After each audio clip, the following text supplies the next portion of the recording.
আসসালামু আলাইকুম and good morning to you all. একটু দেরি হয়ে গেল, একটু কম্পিউটারের সমস্যা, মানে একটু স্লো আর কি কম্পিউটারটা, তার জন্য একটু দেরি হয়ে গেছে। সো যারা যারা লাইভ অলরেডি জয়েন করেছো, একটু আমাকে জানাও যে তোমরা মানে সাউন্ড ক্লিয়ার আছে কিনা এবং তোমরা হচ্ছে মানে সাউন্ডটা শুনতে পাচ্ছ কিনা এবং ভিডিওটা ক্লিয়ার আছে কিনা।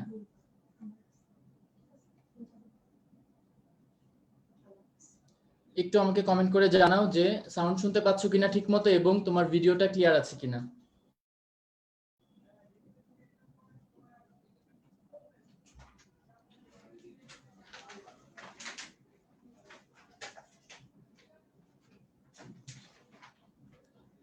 আচ্ছা ঠিক আছে, সাউন্ড ভিডিও ক্লিয়ার আছে। তাহলে আমরা খুব দেরি না করে আমাদের ক্লাস শুরু করে দিব। এখনই একটু দেরি হয়ে গেছে, 15 মিনিটের মতো অলমোস্ট। তোমরা ধৈর্য নিয়ে বসেছিলা, যার জন্য মানে অসংখ্য ধন্যবাদ। আমাদের আজকের লেকচার, তো 15 মিনিট বসেছিলে এতে কোনো ক্ষতি হবে না, কারণ আজকের লেকচারটা খুবই ছোট এবং বরাবরের মতো আমি ঘাসফড়িং যেমন তোমাদের দুইটা বই একসাথে পড়িয়ে দিয়েছিলাম, আজকেও সেম দুইটা বই একসাথে পড়াই দিব। এবং তোমার সবকিছুর দাগানো পিডিএফ যা ম্যাটেরিয়ালস আছে প্রত্যেকটা জিনিস গ্রুপে আপলোড দেওয়া হবে, এটা নিয়ে টেনশন করার কোনো দরকার নেই। এবং একদম বুক মার্ক করা লাইন টু লাইন এই প্রত্যেকটা জিনিস তোমাদেরকে দেওয়া হবে, সো এটা নিয়ে টেনশন করার কোনো দরকার নেই। আর হচ্ছে তোমার লেকচারটা একটু ছোট, আমি দুইটা বই একসাথে পড়াবো, সো বেশিক্ষণ সময় লাগবে না, ম্যাক্সিমাম 1.5 ঘন্টা। তো একটু ধৈর্য দিয়ে সবাই ক্লাসটা করে ফেলো ইনশাল্লাহ। একটু মনোযোগ দিয়ে ক্লাস করলে এই রুই মাছের উপর কোনো প্রবলেম থাকবে না। তারপরে যদি কোনো কিছু ছোটখাটো জিনিস বাকি থাকে, আমি সলভ ক্লাস আছে, সলভ ক্লাসে আমি জানো যে এক্সট্রা একটা পার্ট অ্যাড করি, কুইক রিভিশন। তো ওখানে হচ্ছে যদি এক্সট্রা কিছু থাকে সেই জিনিসগুলো আমি অ্যাড করে দিব। এবং এই ক্লাস লেকচার দুইটা ভালো করে পড়ার পর ইনশাল্লাহ তুমি বলতে পারবা যে তোমার রুই মাছের উপর একটা পিএইচডি হয়ে গেছে, ঠিক আছে? তাহলে আমরা খুব বেশি দেরি না করে একটু আমি স্ক্রিনটা শেয়ার করে নিচ্ছি।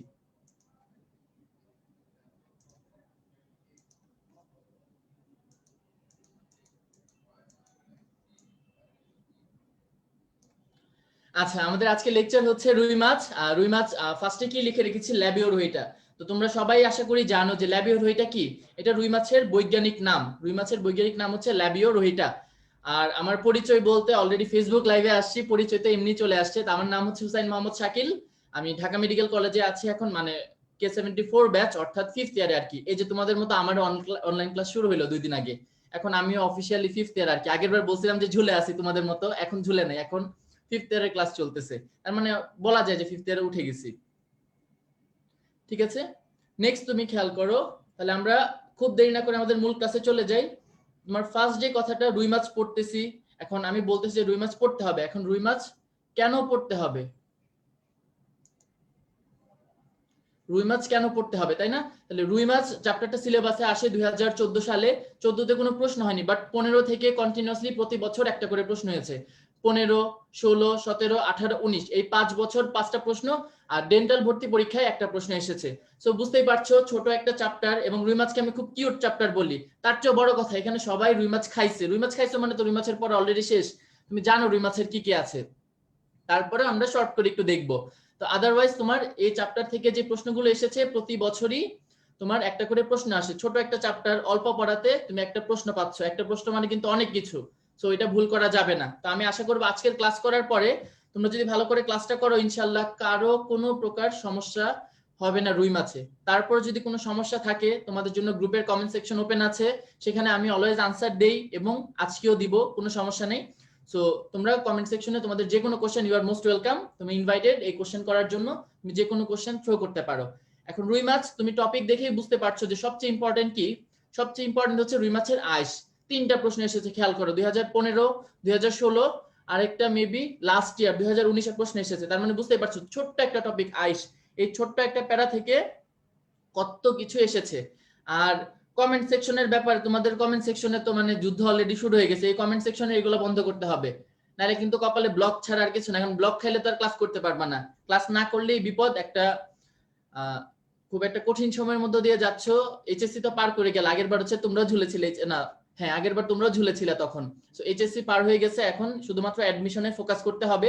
সো এই টাইমটাতে প্লিজ একটু কমেন্ট সেকশনে তোমাদের এই যত সব কমেন্ট টমেন্ট এগুলো সব একটু অফ করো, ঠিক আছে? আমি রাগারাগি করতে যাচ্ছি না, তোমরা যা যা লিখো কমেন্টে মানে সেগুলো মাঝে মধ্যে হচ্ছে দেখাও যায় না, আমরা পড়তেও লজ্জা লাগে।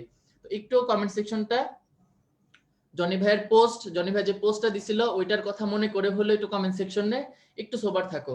শুধুমাত্র টপিক রিলেটেড প্রশ্ন করো, ঠিক আছে? শুধুমাত্র এখানে টপিকের বাইরে কোনো প্রশ্ন প্লিজ কেউ করবা না। ওকে, আমি ক্লাস শুরু করছি। তাহলে রুই মাছ,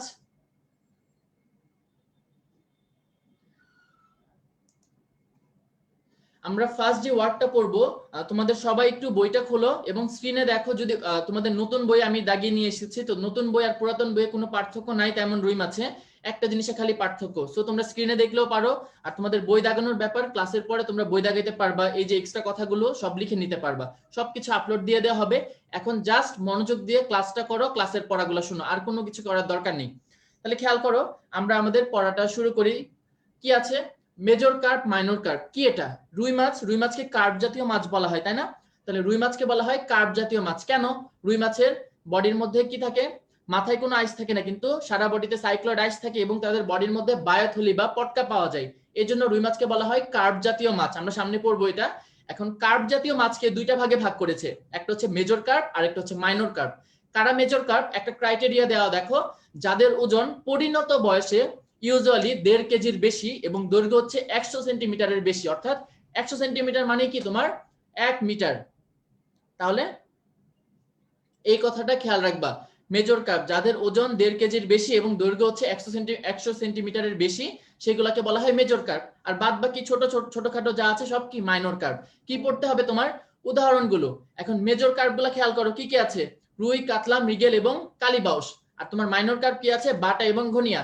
এই যে আজমল স্যারের জুলজি বইয়ের কাভারিং এ কি আছে? সুন্দর একটা বাঘ আছে, তাই না? তাহলে মাইনর কার্পের নামগুলো তুমি বাঘ দিয়ে মনে রাখবা। বাঘের বা দিয়ে হচ্ছে বাটা, আর তোমার ঘ দিয়ে কি? ঘনিয়া। তাহলে মেজর কার্প, মাইনর কার্প সবাই এখনই মুখস্থ করে ফেলো, মেজর কার্প কোনটা, মাইনর কার্প কোনটা। তাহলে রুই, কাতলা, মৃগেল, কালীবাউস হচ্ছে মেজর কার্প, আর বাটা, ঘনিয়া হচ্ছে কি? Minor carp. নেক্সট চলে আসে আমরা আজমল স্যারের বইয়ের একদম ফার্স্ট পেজ, এটা সেপ্টেম্বরের এডিশন।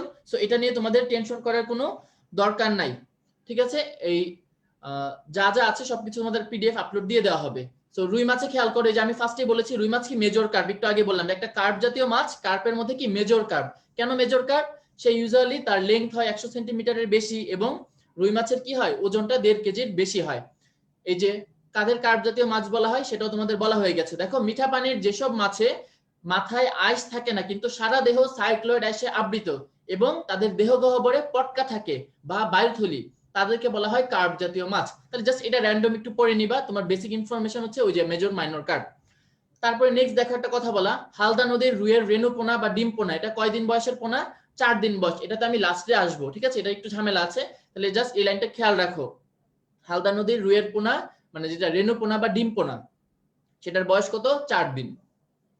আর যেটা পড়তে হবে, আমি তোমাদের ঘাসফড়িং পড়ানোর সময় বলেছি যে সেকেন্ড চ্যাপ্টারে তোমার যে 3টা প্রাণী আছে, 3টা প্রাণীর শ্রেণীতাত্ত্বিক অবস্থান খুবই ইম্পর্টেন্ট, খুব ভালো করে জানতে হবে।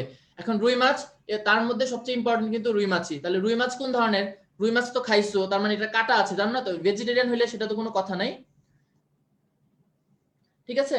ভেজিটেরিয়ান হলে সেটা নিয়ে কোনো টেনশন করার দরকার নেই। তোমার রুই মাছ যেটা আছে, তো মাছের মধ্যে কাটা আছে তুমি জানো, তার মানে রুই মাছ কি? মানে ওই কাটাটা, সেন্ট্রাল যে কাটাটা, মেরুদণ্ড বলতে পারো ওটাকে, তাই না? তাহলে রুই মাছ কি একটা কর্ডাটা এবং সে কি ভার্টিব্রাটার মধ্যে অন্তর্ভুক্ত। অবশ্যই মাছ কর্ডাটার মধ্যে, কর্ডাটার প্রথম ইয়েটাই হচ্ছে মাছ। তারপর রুই মাছের শ্রেণী কি? অ্যাক্টিনোপটেরাইজি। এই অ্যাক্টিনোপটেরাইজি থেকে তোমার রুই মাছের 2টা বৈশিষ্ট্য এসেছে। অ্যাক্টিনোপটেরাইজি থেকে রুই মাছের 2টা বৈশিষ্ট্য কি কি? সেটা হচ্ছে রুই মাছের যে আইস আছে, আইসটা হচ্ছে সাইক্লয়েড আইস। আর রুই মাছের লেজটা হচ্ছে কি? লেজটা হচ্ছে হোমো সার্কাল ধরনের লেজ। তাহলে রুই মাছের আইস কি? সাইক্লয়েড, আর লেজ হচ্ছে হোমো সার্কাল ধরনের লেজ। এটা কিন্তু অ্যাক্টিনোপটেরাইজি শ্রেণীর বৈশিষ্ট্য, তোমরা ফার্স্ট চ্যাপ্টারটা পড়েছো, সেখানে আছে এটা। তারপর তোমার আছে কি? অর্ডারকে বলা হয় কি? সিপ্রিনিফর্মিস। তারপর ফ্যামিলি, আগেই বলেছি ফ্যামিলিতে কি? আইডিএই এই ওয়ার্ডটা থাকে। ফ্যামিলিতে হচ্ছে আইডিএই, ফ্যামিলিতে হচ্ছে তোমার আইডিএই এই ওয়ার্ডটা থাকে। আচ্ছা, আমি জুম করে নিয়েছি অনেক বেশি, মানে 176% জুম করা, তো অনেক বেশি জুম করা। তারপরে যদি মনে হয় যে তোমার কোনো সমস্যা আছে, তুমি হচ্ছে গিয়ে একটু ফুল স্ক্রিন করে নাও। ফুল স্ক্রিন করলে একদম সব ক্রিস্টাল ক্লিয়ার দেখা যাবে। সো তোমার শ্রেণীতাত্ত্বিক অবস্থান পড়তে হবে। কি বললাম? ফাইলাম কর্ডাটা, সাব ফাইলাম হচ্ছে কি? ভার্টিব্রাটা। তারপর ক্লাস বা শ্রেণী হচ্ছে অ্যাক্টিনোপটেরাইজি। তারপর অর্ডার হচ্ছে সিপ্রিনিফর্মিস। ফ্যামিলি কি? সিপ্রিনিডি। আইডিএই থাকা মানে কি? সেটা ফ্যামিলি। তারপর জেনাস ল্যাবিও, আর ইয়ে হচ্ছে কি? লোহিটা, ঠিক আছে? তাহলে এটা একটু পড়ে নিতে হবে। এবার চলে আসো, আমরা চলে আসি রুই মাছের স্বভাব। এখন রুই মাছ কোন ধরনের খাওয়া দাওয়া করে? তাহলে দেখো জীবনের প্রাথমিক দশায়, মানে একদম প্রাথমিক দশা যখন সে যখন একদম ছোট থাকে, একদম জাস্ট ডিম ফুটে বের হইছে, তখন সে কি খায়? প্লাঙ্কটন জাতীয় খাবার। অর্থাৎ দুই ধরনের প্লাঙ্কটন, প্রাণী প্লাঙ্কটন এবং উদ্ভিদ প্লাঙ্কটন, দুইটাই হচ্ছে খায়। তারপরে যখন আরেকটু বড় হয় সেটা হচ্ছে আঙ্গুলিপনা দশায়, আমরা পরে আসবো, ঠিক আছে, কোন দশাটা কি। আঙ্গুলিপনা দশায় সে কি খায়? সে হচ্ছে প্রধানত প্রাণী প্লাঙ্কটন খায়, তখন কিন্তু উদ্ভিদ প্লাঙ্কটন খায় না। তাহলে অপশন খেয়াল করে আনসার করতে হবে। আঙ্গুলিপনা দশায় কিন্তু উদ্ভিদ প্লাঙ্কটন খায় না, কি খায় তখন? প্রাণী প্লাঙ্কটন। এর সাথে তিনটা খাবার, এই তিনটা জিনিস ইম্পর্টেন্ট। কি কি? ডেসমিড, ফাইটোফ্লাজিলেট এবং শৈবাল রেণু। কি কি বললাম? ডেসমিড, ফাইটোফ্লাজিলেট এবং শৈবাল রেণু। প্রশ্ন দিবে রুই মাছ আঙ্গুলিপনা দশায় কোন খাবারটি গ্রহণ করে না? অপশন দিবে প্রাণী প্লাঙ্কটন, ডেসমিড, ফাইটোফ্লাজিলেট, তারপর হচ্ছে উদ্ভিদ প্লাঙ্কটন দিয়ে দিবে। কিন্তু উদ্ভিদ প্লাঙ্কটন তো নাই, উদ্ভিদ প্লাঙ্কটন হচ্ছে সে প্রাথমিক দশায় খায়, সে কিন্তু আঙ্গুলিপনা দশায় উদ্ভিদ প্লাঙ্কটন খায় না। সো এটা মনে রাখতে হবে। নেক্সট দেখো কি বলেছে, অ্যাডাল্ট যে রুই মাছটা সেটা হচ্ছে শাকাশি, অর্থাৎ তৃণভোজী রুই মাছ। এটা আমি আগেই বলেছিলাম ঘাসফড়িং এর ক্লাসে। তারপর জানতে হবে কি রুই মাছে ফুলকা রেখার থাকে। ফুলকা রেখাটা কি এটা আমরা পরে ছবি সহ দেখবো। তো ফুলকা রেখার দেখে কি বোঝা যায়? সে হচ্ছে সব খাবার একদম ছেকে ছেকে ছেকে ছেকে খায়। আর লাস্ট যে কথাটা মনে রাখতে হবে, এই পেজের সবচেয়ে ইম্পর্টেন্ট ইনফরমেশন, রুই মাছ কত ডিগ্রি তাপমাত্রার নিচে বাঁচতে পারে না? উত্তর হচ্ছে 14 ডিগ্রি। এটা অনেক বেশি ইম্পর্টেন্ট, হয়তোবা দেখবে এবার এবছর পরীক্ষা এটাই দিয়ে দিছে, অলরেডি ডেন্টাল পরীক্ষায় চলে আসছে এটা, দেখবো যে এই বছর আবারও দিতে পারে। সো রুই মাছ কত ডিগ্রি নিচে বাঁচতে পারে না? উত্তর হচ্ছে 14 ডিগ্রি সেলসিয়াস। ঠিক আছে, এটা খুব ভালো করে মুখস্থ করতে হবে। ওকে, তারপরে আসি আমরা রুই মাছের বাহ্যিক গঠন। এটা আমি বলেছিলাম আগে যে সেকেন্ড চ্যাপ্টারের তিনটা প্রাণীর একটা কমন বৈশিষ্ট্য, তাদের বডির তিনটা পার্ট। রুই মাছের দেহেরও কি তিনটা পার্ট, মাথা, দেহকাণ্ড এবং লেজ। বাহ্যিক গঠনের 3 নাম্বার লাইনে খেয়াল করো, দেহ 3টি অংশে বিভক্ত, মাথা, দেহকাণ্ড এবং লেজ। আর আরেকটা কথা যেটা বলা, রুই মাছ যখন পানিতে চলাচল করে, এই চলনের সময় তাদের গতিটা বাধা পায় না, মানে পানিতে কেউ তাকে রেস্ট্রিকশন দেয় না। ঠিক আছে, এই রেস্ট্রিকশন না দেওয়ার কারণে রুই মাছের আকৃতিকে কি বলা হয়? স্ট্রিমলাইন্ড আকৃতি। তাহলে এটা মনে রাখতে হবে যে চলনের সময় রুই মাছের গতি পানিতে বাধা পায় না বলে রুই মাছকে কি বলা হয়? উত্তর হচ্ছে স্ট্রিমলাইন। খুবই ইম্পর্টেন্ট কিন্তু এটা। তারপরে আমরা ইন্ডিভিজুয়াল পার্টের বর্ণনাতে চলে যাই। রুই মাছের মাথা সবার আগে। মাথা থেকে কি জানতে হবে? মাথার মধ্যে ম্যাক্সিলারি বার্বেল থাকে। তো ম্যাক্সিলারি বার্বেল জিনিসটা কি? এটা একদম মাথায় এই যে ঠোঁটের কাছাকাছি অঞ্চলে দুইটা মানে গোলাকার পিণ্ডাকৃতির ডিম্বাকার অংশ। তাহলে জাস্ট ছোট ম্যাক্সিলারি বার্বেল, এই যে দেখো ঊর্ধ্ব চলে থাকে। তাহলে জাস্ট এমনি নরমাল মনে রাখো যে মাথার মধ্যে ম্যাক্সিলারি বার্বেল থাকে। আর মাথা থেকে তোমাকে আরো দুইটা খুবই ইম্পর্টেন্ট ইনফরমেশন পড়তে হবে। সেটা কি? এই যে দেখো একটা ওয়ার্ড হচ্ছে কানকো, একটা হচ্ছে ব্রাঙ্কিওস্টেগাল পর্দা। সবাই মোটামুটি মোরলেস মাছ দেখছো। তো মাছের কি এই যে এই পার্টটাতে একটা মানে মানে দরজার মতো, ঠিক আছে না, দরজার খুপড়ির মতো মনে হয় যে এটা কি মাছের কানকো বা ওপারকোলাম। এটা কি করে?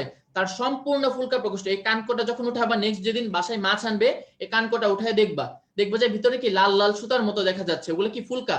তাহলে এই যে ফুলকা, এগুলো কোথায় থাকে? ফুলকা প্রকোষ্ঠের ভিতর। এই ফুলকা প্রকোষ্ঠকে কে ঢেকে রাখে? উত্তর হচ্ছে কানকো বা ওপারকোলাম।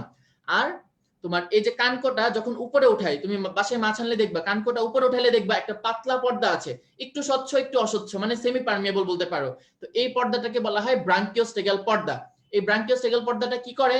দেখো ফুলকা প্রকোষ্ঠের যে ছিদ্র, বড় অর্ধচন্দ্রাকৃতির ছিদ্র, ওই ছিদ্রটাকে ঢেকে রাখে। তাহলে এই কথাটা সবার যাতে মনে থাকে, ফুলকা প্রকোষ্ঠকে ঢাকে হচ্ছে কানকো, আর ফুলকা প্রকোষ্ঠের ছিদ্রকে ঢাকে কে? ব্রাঙ্কিওস্টেগাল পর্দা। খুব ইম্পর্টেন্ট, ভালো করে মনে রাখতে হবে দুইটা, একদম ক্লিয়ার কাট কথা। নেক্সট চলে আসো রুই মাছের বডির সেকেন্ড পার্ট, সেটা হচ্ছে কি? দেহকাণ্ড। রুই মাছের বডির সেকেন্ড পার্ট হচ্ছে কি? তার দেহকাণ্ড। দেহকাণ্ড থেকে কি মনে রাখতে হবে? তার দেহকাণ্ডে 3টা ছিদ্র থাকে। কি কি? পায় ছিদ্র, জনন ছিদ্র এবং রেচন ছিদ্র। এটা কি দিয়ে মনে রাখবা? পাজর দিয়ে। এই যে বুকের হাড়কে আমরা পাজর বলি না, রিবস গুলাকে, তাহলে এই পাজর দিয়ে মনে রাখবা। পাজর মানে কি? পাজরের পা দিয়ে হচ্ছে পায় ছিদ্র, জ দিয়ে জনন ছিদ্র, র দিয়ে রেচন ছিদ্র। একদম সিরিয়ালি চলে আসছে, খুব সুন্দর। প্রথমে পায় ছিদ্র, মাঝে জনন ছিদ্র, লাস্টে হচ্ছে রেচন ছিদ্র। তাহলে এইগুলো একটু মুখস্থ করতে হবে। রুই মাছের পাখনা, তাহলে কি আছে দেহকাণ্ডে?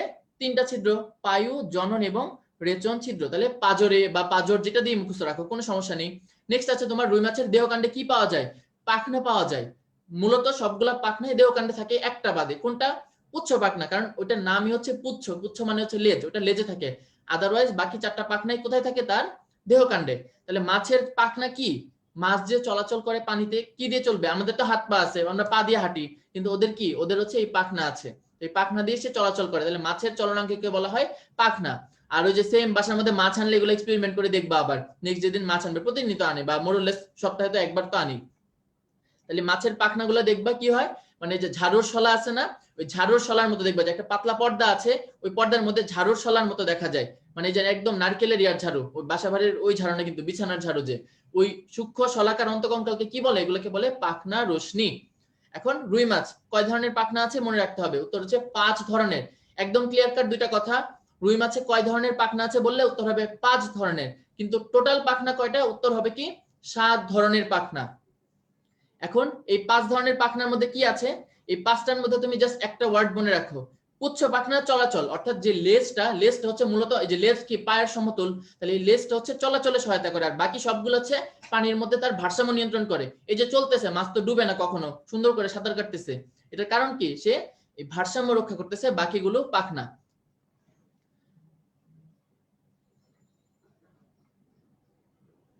আর লাস্ট কি পয়েন্ট পড়তে হবে, লেজ, লেজে কি আছে জাস্ট একটা কথাই পড়বা, রুই মাছের লেজ বা পুচ্ছ পাখনা কি থাকে লেজের মধ্যে, মানে লেজটা হচ্ছে হোমো সার্কেল, অর্থাৎ দুইটা সাইড সেম হবে। আমি একটু এখানে এই যে দেখো লেজটা কিরকম, একদম হোমো সার্কেল লেজ, দুই সাইড একদম মাঝখান বরাবর কাটলে দ্বিপার্শ্বীয় প্রতিসম হয়ে যায় একদম। আচ্ছা, তারপরে একটু কথা বলতে চাই, আমি আগে বলে নেই যে রুই মাছের বডিতে কি থাকে, তার দেখো দেহকাণ্ডের মাঝ বরাবর দুইটা পার্শ্ব রেখা থাকে, তোমাদের বইয়ে দেখো এই যে পাখনাগুলো আছে, এই পাখনাগুলো আমি 5-7 কাহিনী আবারও বলবো, স্লাইডে দেখানো হবে। তাহলে তোমার এই যে রুই মাছের দেহকাণ্ডের মধ্যে একটা রেখা থাকে, এই রেখাকে কি বলা হয়, পার্শ্ব রেখা।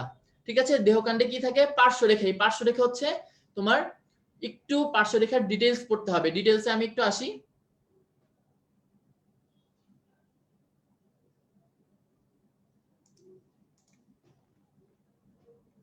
এই যে খেয়াল করো, রুই মাছের দেহকাণ্ডের উভয় পাশে কি থাকে, পার্শ্ব রেখা। এখন পার্শ্ব রেখা কি বাইরের দিকে থাকে, একদম সেন্ট্রাল লাইন বরাবর।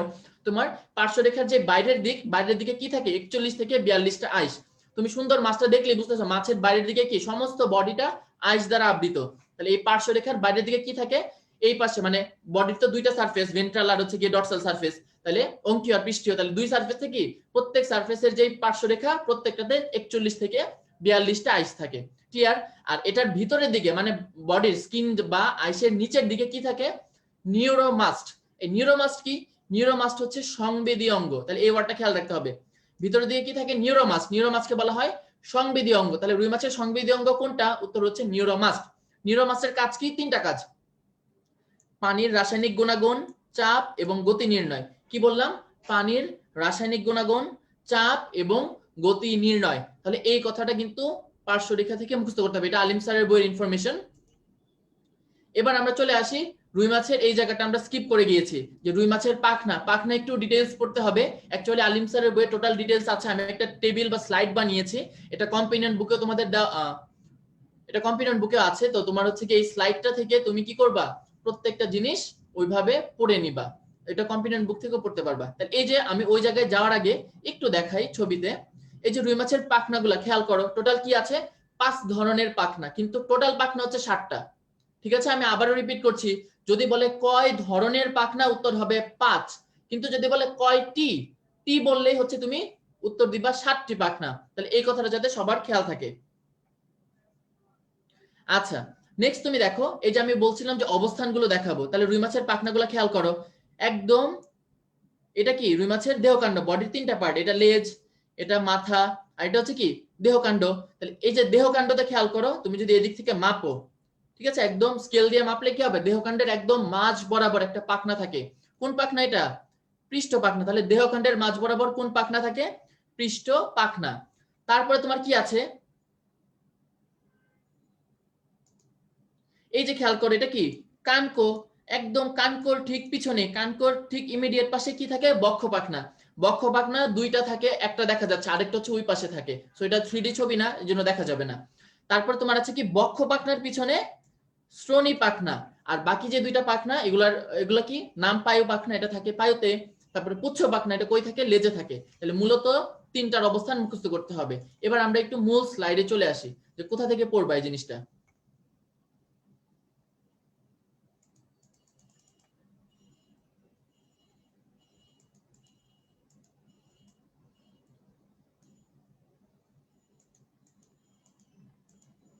ওকে, খেয়াল করো, রুই মাছের পাখনা, এই যে আমি লাইনটা লিখে দিয়েছি, 5 ধরনের মোট 60টি পাখনা আছে, তার মানে বোঝাই যাচ্ছে 5 ধরনের 5টা আছে, সাথে 2টা এক্সট্রা, তার মানে 2টা পাখনা কি ডাবল করে থাকবে।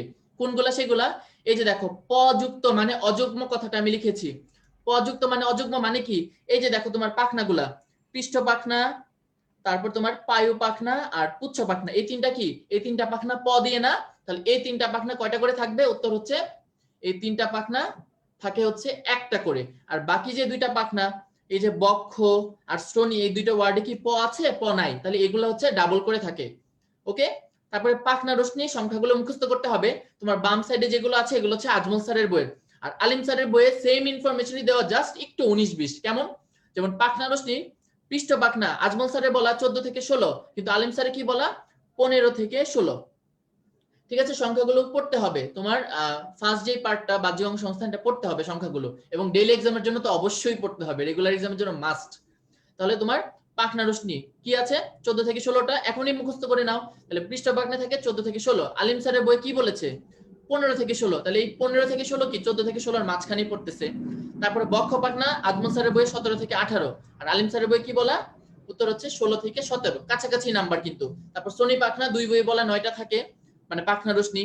তারপরে তোমার পায়ু পাখনা কি থাকে? 6 থেকে 7টি, আজমল স্যারের বইয়ের মতে, মানে আজমল স্যারের বই হচ্ছে রেঞ্জে দেওয়া। আর যদি সিঙ্গেল অপশন থাকে কি উত্তর দিবা 7টি, কারণ তখন প্রশ্নটা আলিম স্যারের বই থেকে হয়েছে। আর লাস্ট পুচ্ছ পাখনা, এটা নিয়েও তোমার 2টা বই হচ্ছে গিয়ে কি, 2টা বই সেম কথা বলেছে যে পুচ্ছ পাখনায় 19টা করে পাখনা রশ্মি থাকে। তাহলে একটু সংখ্যাগুলো মুখস্থ করে নাও চট করে, ঠিক আছে, কোনো সমস্যা নেই, এগুলো ইজিলি মুখস্থ হবে। নেক্সট তুমি দেখো অবস্থান। অবস্থান অলরেডি আমি পড়াই ফেলছি। এই যে দেখো, দেহকাণ্ডের মাঝ বরাবর কোনটা থাকে? পৃষ্ঠ পাখনা, যে দেখাছিলাম ছবিতে। তারপরে যে কানকর পিছনে কোনটা? বক্ষ পাখনা। আর বক্ষ পাখনার উভয় পাশে থাকে শ্রোণী পাখনা। লাস্টের 2টা বলা হয়েছে পায়ু পাখনা, পায়ুতে লেজ, মানে পুচ্ছ পাখনা থাকে লেজে। এবার চলে আসি একটু কঠিন পার্ট, সেটা হচ্ছে কাজ।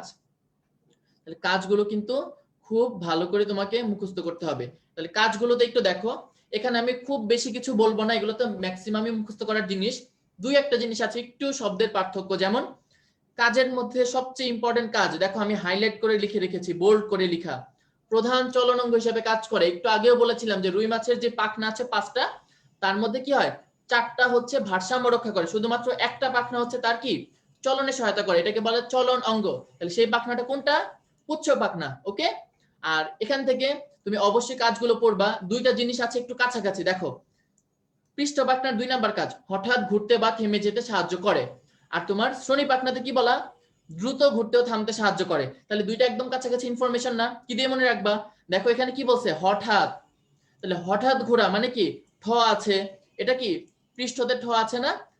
অন দা আদার হ্যান্ড তোমার শ্রোণীতে কোনো ঠ নাই। শ্রোণীতে কি বলা? দ্রুত ঘুরতে, দ্রুততে দেখো নিচে র ফলা, আর শ্রোণীতেও নিচে র ফলা আছে। তাহলে এটা দিয়ে একটু মুখস্থ করবা। ওকে, তাহলে তোমার কি বললাম? হঠাৎ ঘুরতে বললে উত্তর হবে পৃষ্ঠ পাখনা, হঠাৎের ঠ আছে ওটা হচ্ছে পৃষ্ঠ। আর শ্রোণী পাখনা কি? শ্রোণীর নিচে র ফলা, তাহলে দ্রুতর নিচেও কি র ফলা আছে, তাহলে একটু এটা মুখস্থ করে নিবা। ওকে,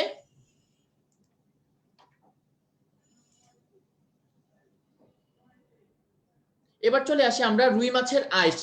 এটা হচ্ছে সবচেয়ে ডিবেটেবল জিনিস। আমি জানি তোমরা অনেকে হচ্ছে গিয়ে কম্পিনিয়ন বুকের ছবি তুলে দিছো যে ভাইয়া 2015তে একটা প্রশ্ন এসেছিল যে নিচের কোন মাছে সাইক্লয়েড আইস দেখা যায়নি। সবাই একটু মনোযোগী হও, একটু ক্লিয়ার করে শোনো। রুই মাছের কি প্রশ্নটা এসেছিল? নিচের কোন মাছে সাইক্লয়েড আইস দেখা যায় না? অপশন ছিল তোমার কার্প জাতীয় মাছ, রুই মাছ, ইলিশ আর স্যামন। তাহলে এই প্রশ্নের আনসার কি হবে? অ্যাকচুয়াল কথা যেটা হচ্ছে তোমার প্রতি 4টা, মানে 4টা অপশনই সঠিক, 4টাতেই সাইক্লয়েড আইস দেখা যায়। তাহলে তুমি আনসার কিভাবে ডিটারমাইন করবা? আনসার হচ্ছে তোমার এই যে প্রশ্নটা আসছে, প্রশ্নটা সম্পূর্ণ আলিম স্যারের বইয়ের হুবহু কপি। প্রত্যেকটা অপশন হচ্ছে আলিম স্যারের বই থেকে। দেখো সকল কার্প আলিম স্যারের বইয়ের কথা, তাহলে ওইটা অপশনে কোত্থেকে আসলো? যদি তোমার আজমল স্যার থেকে করতে সেটাকে আসতো না, আজমল স্যারের তো এরকম কিছু নাই। তারপরে যে স্যামন, স্যামনের কথা শুধুমাত্র আলিম স্যারের বইয়ে বলা, আজমল স্যারের বই স্যামন নিয়ে কিছু বলাই নাই। তাহলে এই প্রশ্নটা আলিম স্যারের বই থেকে এসেছে। এই জন্য তোমার ইলিশ যদিও সাইক্লয়েড, ইলিশে অবশ্যই সাইক্লয়েড আইস থাকে মাস্ট, কিন্তু যেহেতু প্রশ্নটা ওই বই থেকে এসেছে এবং হুবহু লাইন ওয়াইজ, বইয়ের হুবহু লাইন ওয়াইজ এটার উত্তর ইলিশ হবে। ঠিক আছে, এটা নিয়ে যাতে এরপর আর কারো কনফিউশন না থাকে। তারপরে আমি জানি ক্লাসের পরে হচ্ছে কি 2-1 জন আবার দিবে ভাই এটার উত্তর ইলিশ কেন। তাহলে যারা যারা শুনতেছো প্লিজ এটা মাথায় ঢুকাই নাও, এটা আলিম স্যারের হুবহু লাইন ওয়াইজ উত্তর হচ্ছে ইলিশ হবে, কিন্তু সত্যি কথা বলতে কি সবগুলা মাছেই সাইক্লোয়েড আইস পাওয়া যায়, এটা যাতে আর কারো ভুল না হয়। আর কি বলা আলিম স্যারের বইয়ে তুমি জানো রুই মাছের আইসটা কেমন, সাইক্লোয়েড আইস। আর আলিম স্যারের বইয়ে আরো এক্সট্রা কথাবার্তা বলা কি সকল কার্প জাতীয় মাছ, তারপরে তোমার স্যামন মাছ আর লাংফিশ, এই 3 ধরনের মাছে কি থাকে, এই 3 ধরনের মাছ হচ্ছে সাইক্লোয়েড আইস থাকে। তাহলে এই কথাটা আলিম স্যারের বইয়ের মনে রাখবা। তাহলে স্যামন মাছে অবশ্যই সাইক্লোয়েড, গুগলে সার্চ দাও সাইক্লোয়েড আইস হবে। তারপর নেক্সট দেখো কি বলছে, এই যে আইসটা আছে, তো আইসের মধ্যে অস্থি উপাদান জমা হয়, এখন কোথাও কম কোথাও বেশি, যেখানে বেশি জমা হয় সেটা কি একটু উঁচু হবে, আর যেখানে কম জমা হয় সেটা কি, সেটা হচ্ছে তোমার নিচু হবে। তাহলে উঁচু এবং নিচু, উঁচু গুলাকে বলে আল, নিচু গুলাকে বলে খাদ।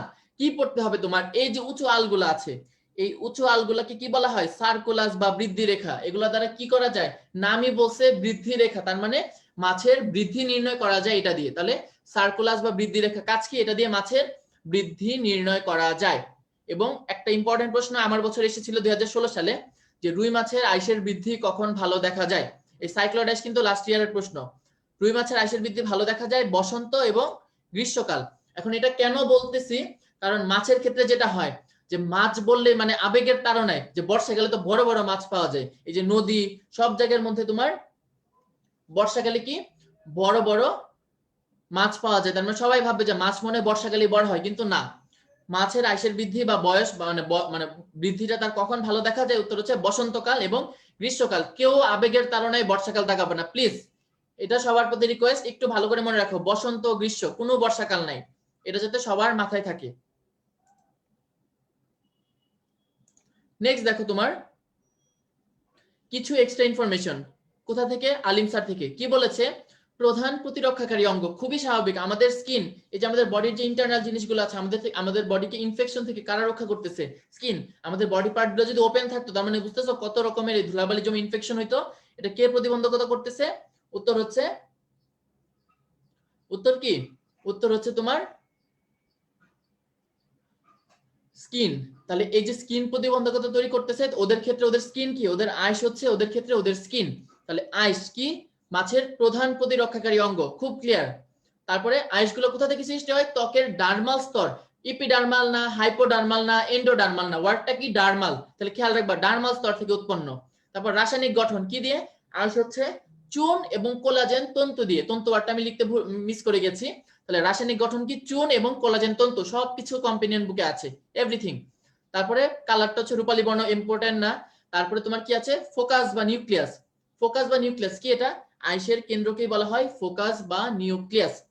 রুই মাছের আইসের কেন্দ্রকে, তাহলে ফোকাস, তুমি যদি অপশনে নিউক্লিয়াস দেখো, নিউক্লিয়াস কি কোষের কেন্দ্র, সেন্টারকে বলা হয় নিউক্লিয়াস। তাহলে আবার নিউক্লিয়াস দেখে এটা ভাইবো না যে এটা তো বোটানির, রুই মাছের মধ্যে বোটানির প্রশ্ন থেকে এসে পড়লো, তাই না, কোষের গঠনের প্রশ্ন থেকে আসলো। সো খেয়াল রাখবা আইসের কেন্দ্রকে আলিম স্যারের বই এক্সট্রা একটা কথা বলেছে ফোকাস বা নিউক্লিয়াস, তাহলে এই কথাটা যাতে মনে থাকে। আর দেখো তোমার আরেকটা কথা, সেটা হচ্ছে কি, এই যে আইস, আইসের কাজ দেওয়া, একটা কাজ অলরেডি তুমি পড়ছো, আমি অলরেডি এতক্ষণ পড়াই ফেলছি। কি, একটু আগে বলছিলাম না যে অ্যাক্টিনোপ্টেরেজি হওয়ার কারণে তার আইসটা সাইক্লয়েড, তার মানে কি মাছের শ্রেণীবিন্যাসে সহায়তা করে। আর সার্কুলাসের কথা বললাম, সেটা কি বয়স এবং বৃদ্ধি হার নির্ণয়। জাস্ট 2 নাম্বার কাজটা মুখস্থ করতে হবে, বড় করে লেখা কি, চলনের সময় পানির বাধা হ্রাস করে। কি বললাম, চলনের সময় পানির বাধা হ্রাস করে। ওকে, এবার হচ্ছে তোমাদের জন্য 1 মিনিট সময়, তোমরা জিনিসগুলো আবার দেখে নাও। আমি হচ্ছে একটা স্পট এক্সাম নিব, 3টা প্রশ্ন থাকবে। ওকে,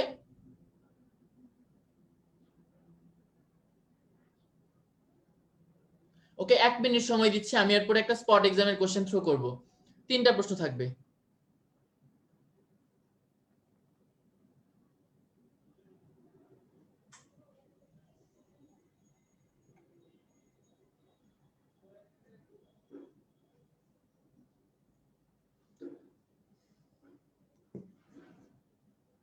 আচ্ছা, ওই 1 মিনিট নীরবতা পালনের মতো 1 মিনিট শেষ হয়ে গেছে 30 সেকেন্ডে। তাহলে দেখো তোমার স্পট এক্সাম, 3টা প্রশ্ন আছে, সবাই একটা কমেন্টে আনসার করো, একাধিক কমেন্ট করার দরকার নেই, ঠিক আছে, একাধিক কমেন্ট করে শুধু শুধু গ্রুপে কমেন্ট সংখ্যা বাড়ানোর কোনো দরকার নেই, সবাই আনসার করে ফেলো। 3টা প্রশ্ন, আমি তোমাদের আনসার চেক করছি, সময় 30 সেকেন্ড।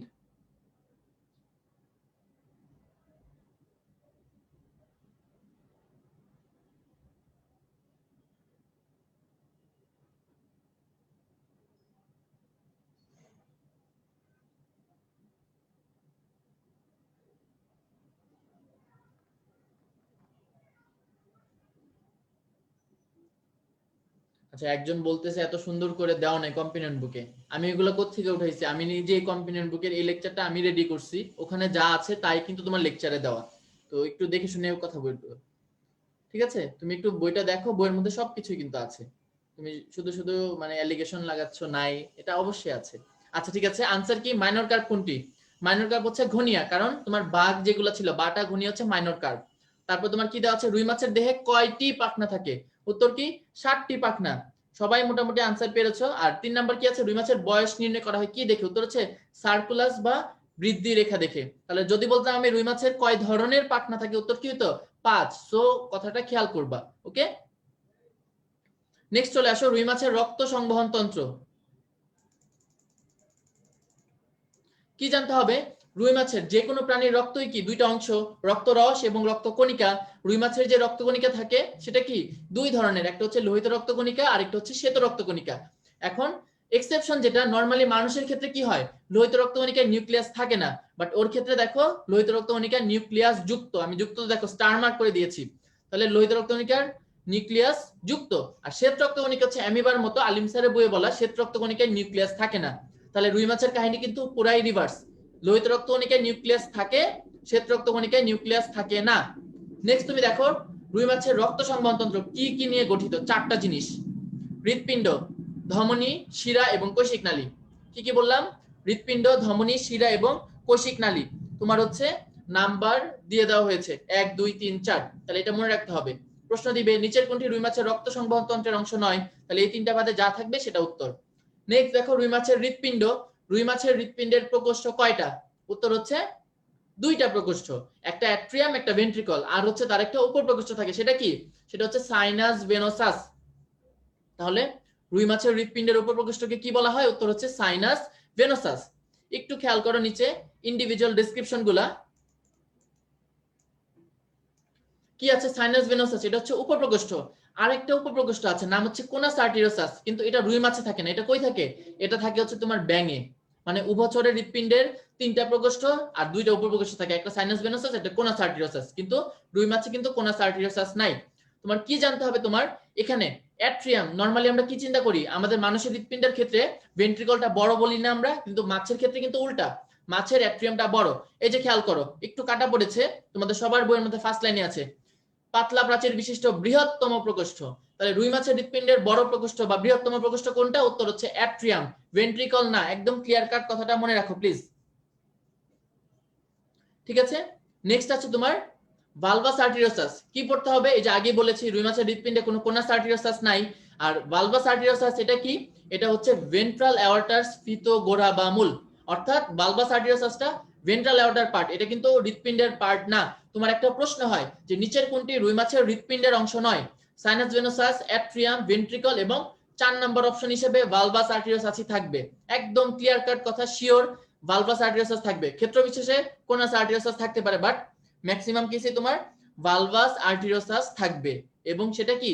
এই ভালভাস আর্টেরিওসাস হচ্ছে ভেন্ট্রাল অ্যাওর্টার অংশ, এটা হার্টের অংশ না। সবাই প্লিজ এই কথাটা মাথায় ঢুকায় নাও, আবার পরে বললো না যে ভাইয়া 4টা উত্তরই সঠিক, সবগুলোই তো হার্টের পার্ট।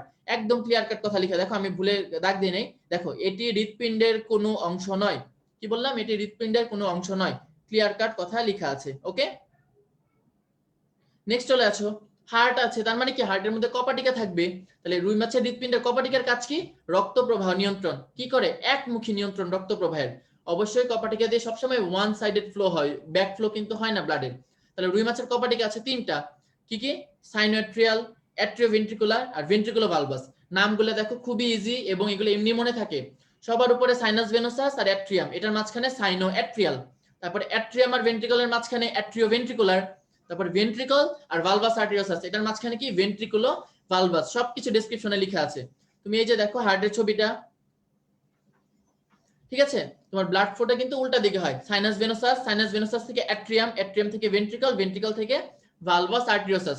তাহলে এই যে সাইনাস ভেনোসাস আর অ্যাট্রিয়ামের মাঝখানে কি বললাম? সাইনো অ্যাট্রিয়াল। আচ্ছা, লাং ফিশে গ্যানোয়েড থাকে, এটার জন্য টেনশনে মরে যাচ্ছে। আমি ভাই তো বললাম এগুলো বইয়ের মধ্যে লাইন, তোমার বইয়ে তো ভুল থাকে না। এই যে অ্যালভিওলাই আর লোবিওল দুইটাই ফুসফুসের কার্যকরী একক দেওয়া, তাহলে এগুলো কার্যকরী একক কেন দেওয়া? এগুলো ভুল দেওয়া। মানে অ্যালভিওলাই হচ্ছে অ্যাকচুয়ালি কার্যকরী একক, তাহলে এই যে লোবিওল দেওয়া, এরকম ভুল ইনফরমেশন থাকে।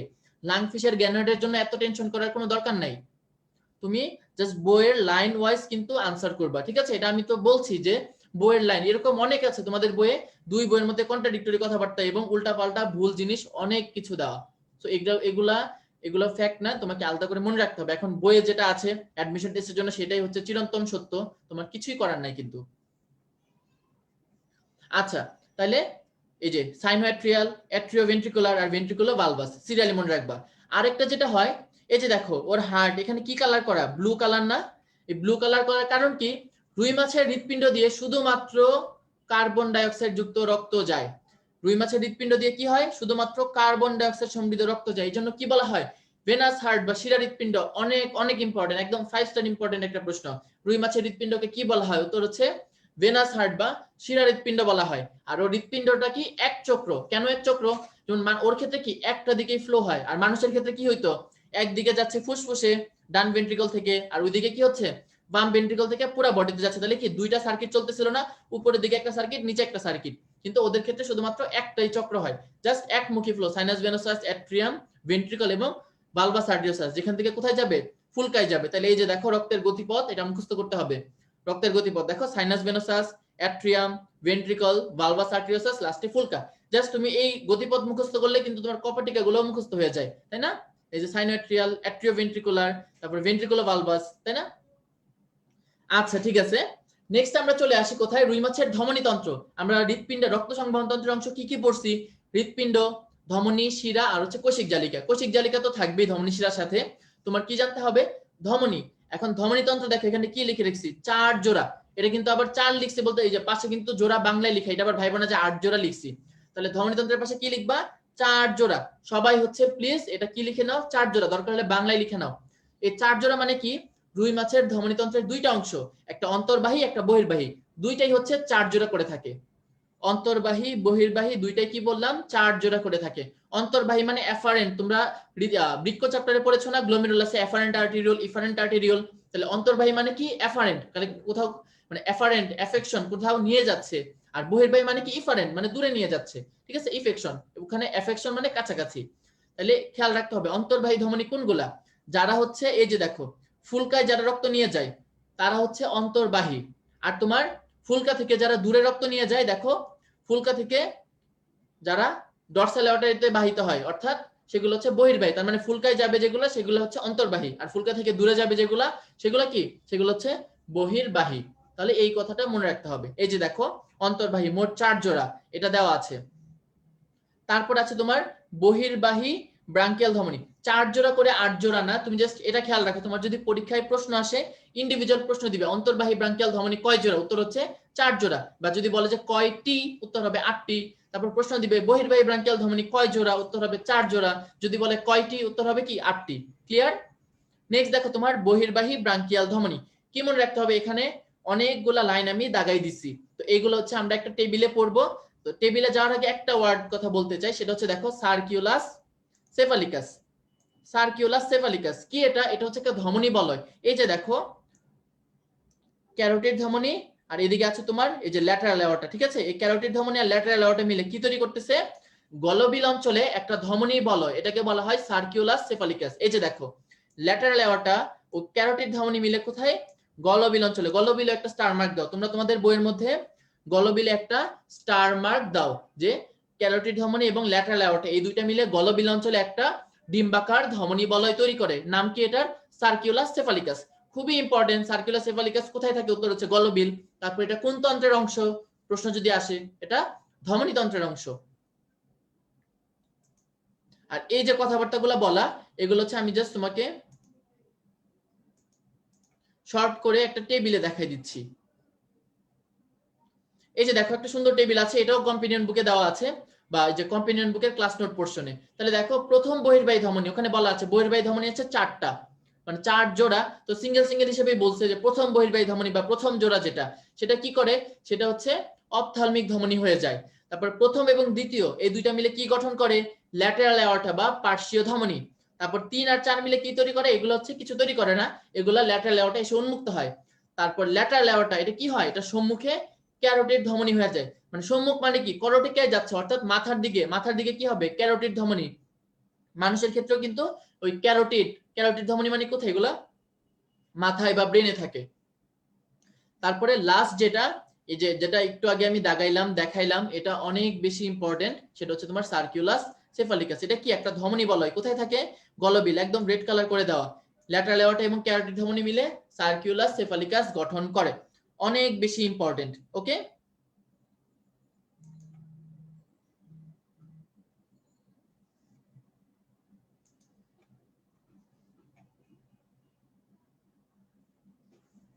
আচ্ছা এবার দেখো তোমার আরেকটা পার্ট আছে ডরসাল এওর্টা। তো রুই মাছের ধমনী তন্ত্র, এখানে অনেকগুলো ধমনীর নাম দেওয়া আছে।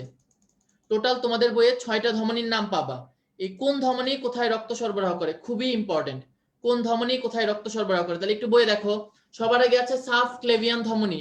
সাবক্লেভিয়ান মানে কি, এই যে আমাদের গলার এখানে একটা বোনস থাকে, তাই না, এটা কি, এটা হচ্ছে ক্ল্যাভিকল, তাই না, এই যে এদিকে দুই পাশে যে ধরতে পারো, তাহলে ক্লেভিকল, ক্ল্যাভিকলের নিচে, সাব মানে কি কোনো কিছু নিচে বা অধীনস্থ, তাহলে ক্ল্যাভিকলের নিচে আমাদের বডির কোন পার্ট, বক্ষ। তাহলে সাবক্লেভিয়ান ধমনীর কাজ কি, দেখো বক্ষ পাখনা, বক্ষ চক্রের দিকে বিস্তৃত হয়। তারপর 2 নাম্বারটা আমি একটু স্কিপ করছি, আমি লাস্টে বলবো।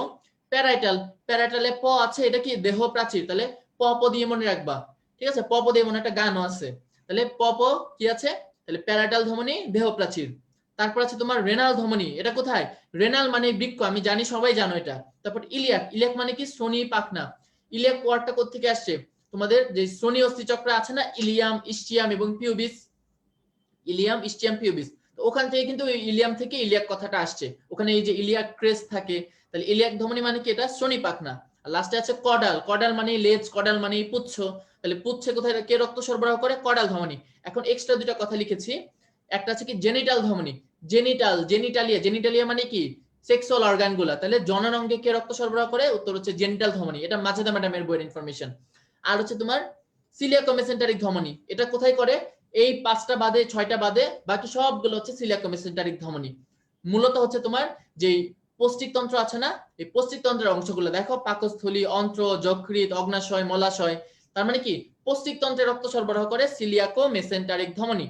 এক্সট্রা একটা কথা আছে বায়ুথলি, তাহলে এটা সবাই স্টার মার্ক করে রাখো, বায়ুথলিতে কে রক্ত সরবরাহ করে, সিলিয়াকো মেসেন্টারিক ধমনী, এটা আলিম স্যারের বই আছে, তাহলে সবাই যাতে মনে থাকে এটা, যে বায়ুথলিতে কে রক্ত সরবরাহ করে, উত্তর হচ্ছে সিলিয়াকো মেসেন্টারিক ধমনী।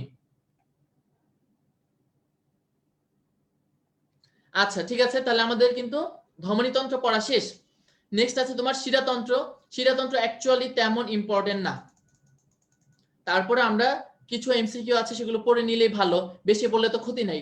তাহলে দেখো শিরাতন্ত্রকে 2টা ভাগে ভাগ করছে, একটা সিস্টেমিক, একটা পোর্টাল। সিস্টেমিক মানে কি, যেগুলো হচ্ছে বডির সাথে রিলেটেড, দেখো যেসব শিরার মাধ্যমে দেহের বিভিন্ন অঙ্গ বা তন্ত্র থেকে রক্ত আসে হৃৎপিণ্ডে, সেটাকে বলে সিস্টেমিক শিরা। তাহলে সিস্টেমিক শিরাতন্ত্র মানে কি, এটা বডির সাথে রিলেটেড, ঠিক আছে। আচ্ছা, এই ধমনীর সংখ্যা নিয়ে তোমরা একটা প্রশ্ন করো, যে যে ধমনী কয়টা বা কি, ধমনী স্পেসিফিক কিছু না, অনেক অনেক ধমনী আছে, জাস্ট তোমার এখানে কিছু জিনিস মেনশন করছে। সো এরকম কোনো প্রশ্ন পরীক্ষায় আসবে না যে রুই মাছের ধমনী কয়টা, 6টা, 7টা, 8টা, এগুলো কিছু আসবে না, ঠিক আছে, ধমনীর কোনো সংখ্যা আসবে না। ওকে, আচ্ছা তাহলে দেখো সিস্টেমিক শিরা কি পড়তে হবে, সিস্টেমিক শিরাতন্ত্র কি কি নিয়ে গঠিত, তিনটা জিনিস। তিনটা জিনিস হচ্ছে কি তোমার, যে একজোড়া সম্মুখ কার্ডিনাল, একজোড়া পশ্চাৎ কার্ডিনাল, আর হচ্ছে একজোড়া জুগুলার শিরা, এই তিনটা মিলে তোমার সিস্টেমিক শিরাতন্ত্র গঠন করে। তাহলে সিস্টেমিক শিরাতন্ত্র কে কে গঠন করে, একজোড়া সম্মুখ কার্ডিনাল, একজোড়া পশ্চাৎ কার্ডিনাল, আরেকটা হচ্ছে কি একজোড়া জুগুলার শিরা। ওকে, তাহলে প্রশ্ন দিবে নিচের কোনটি সিস্টেমিক শিরাতন্ত্রের অংশ নয়, এই তিনটা দিয়ে এক্সট্রা কিছু একটা দিয়ে দিবে। তারপরে দেখো তোমার ডাক্টাস কুভিয়ে বলতে একটা কথা আছে, সম্মুখ কার্ডিনাল শিরা এবং জুগুলার শিরা, একটা ডাক্টাস কুভিয়ে, ঠিক আছে, ডাক্টাস কুভিয়ে ছবিতে দেখাবো। তো এখানে হচ্ছে উন্মুক্ত হয়, এখান থেকে একটা প্রশ্ন আসে, ডাক্টাস কুভিয়ে কোন তন্ত্রের অংশ, উত্তর কি হবে, উত্তর হবে শিরাতন্ত্রের অংশ। যদি প্রশ্ন দেয় ডাক্টাস কুভিয়ে কোন তন্ত্রের অংশ, কি হবে উত্তর, শিরাতন্ত্রের অংশ। আর এখানে আছে দেখো লাস্ট, যে পশ্চাৎ কার্ডিনাল শিরা কার থেকে রক্ত সংগ্রহ করে, উত্তর হচ্ছে 3টা জায়গা থেকে, সেগমেন্টাল, রেনাল এবং জেনিটাল। এটা কি দিয়ে মনে রাখবা, আমি পড়তাম হচ্ছে এটা সজারু দিয়ে,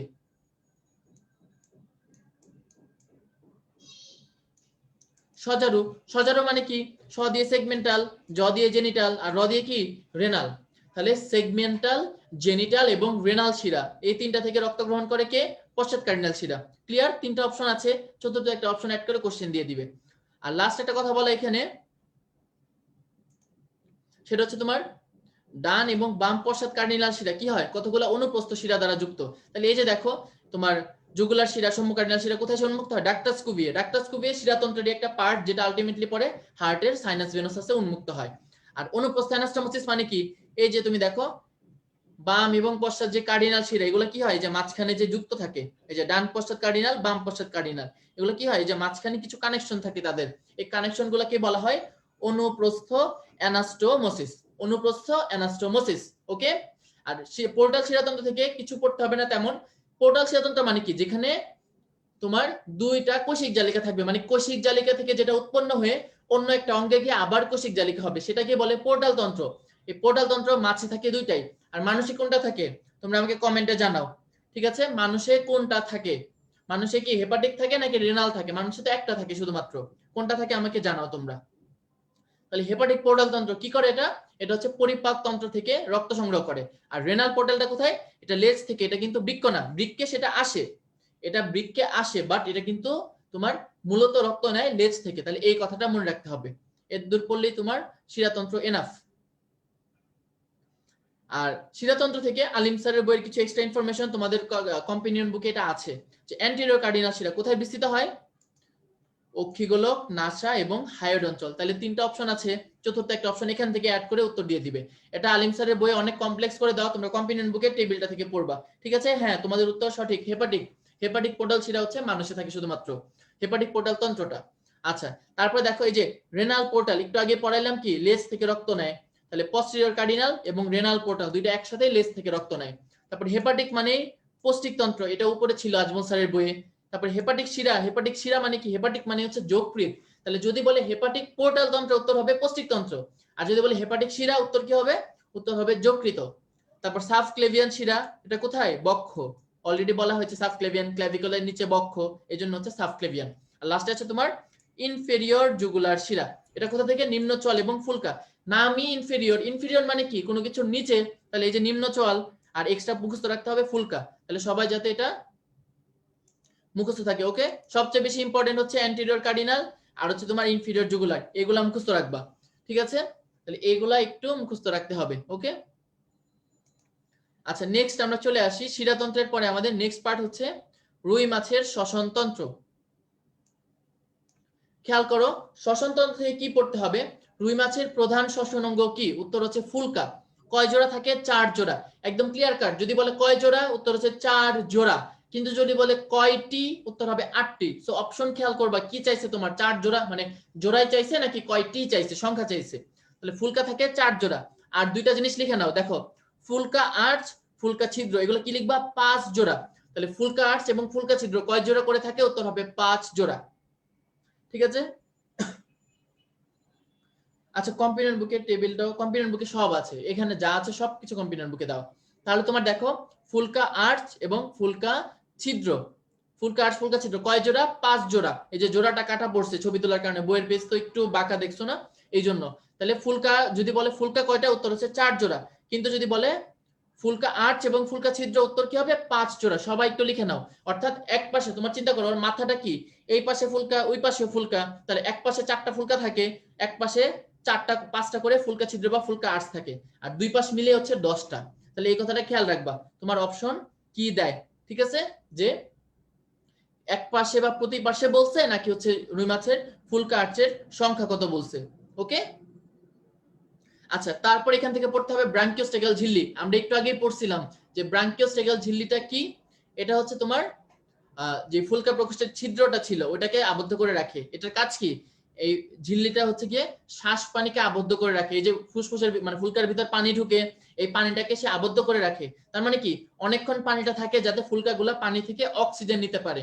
এই জন্য ব্রাঙ্কিওস্টেগাল ঝিল্লি কি করে, এটা শ্বাস পানিকে আবদ্ধ করে মাছকে শ্বসনে সাহায্য করে, ওকে। আচ্ছা, তারপরে এই যে ফুলকাগুলা দেখো, এগুলো কিসের মতো দেখতে, এই যে একদম চিরুনির মতো, তাই না। এই জন্য দেখো একটা কথা বলছে, ফুলকা ফিলামেন্ট গুলো চিরুনির মতো সজ্জিত থাকে বলে রুই মাছের ফুলকাকে কি বলে, টিনিডিয়া। ফুলকা ফিলামেন্ট গুলা চিরুনির দাঁতের মতো সজ্জিত বলে রুই মাছের ফুলকাকে কি বলে, টিনিডিয়া। আমরা ঘাস ফড়িং এর মধ্যেও তোমার টিনিডিয়া পড়ছিলাম, মনে আছে ঘাস ফড়িং এর টিনিডিয়া কি, তোমরা একটু লিখে জানাও তো আমাকে কমেন্টে, তোমাদের মনে আছে কিনা যে ঘাস ফড়িং এর টিনিডিয়া কি ছিল।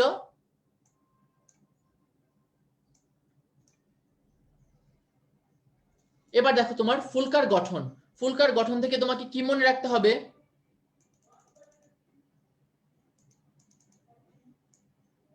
ফুলকার গঠন থেকে কি খেয়াল রাখতে হবে? রুই মাছের একটা ফুলকা কিসের মতো? সুতার মতো।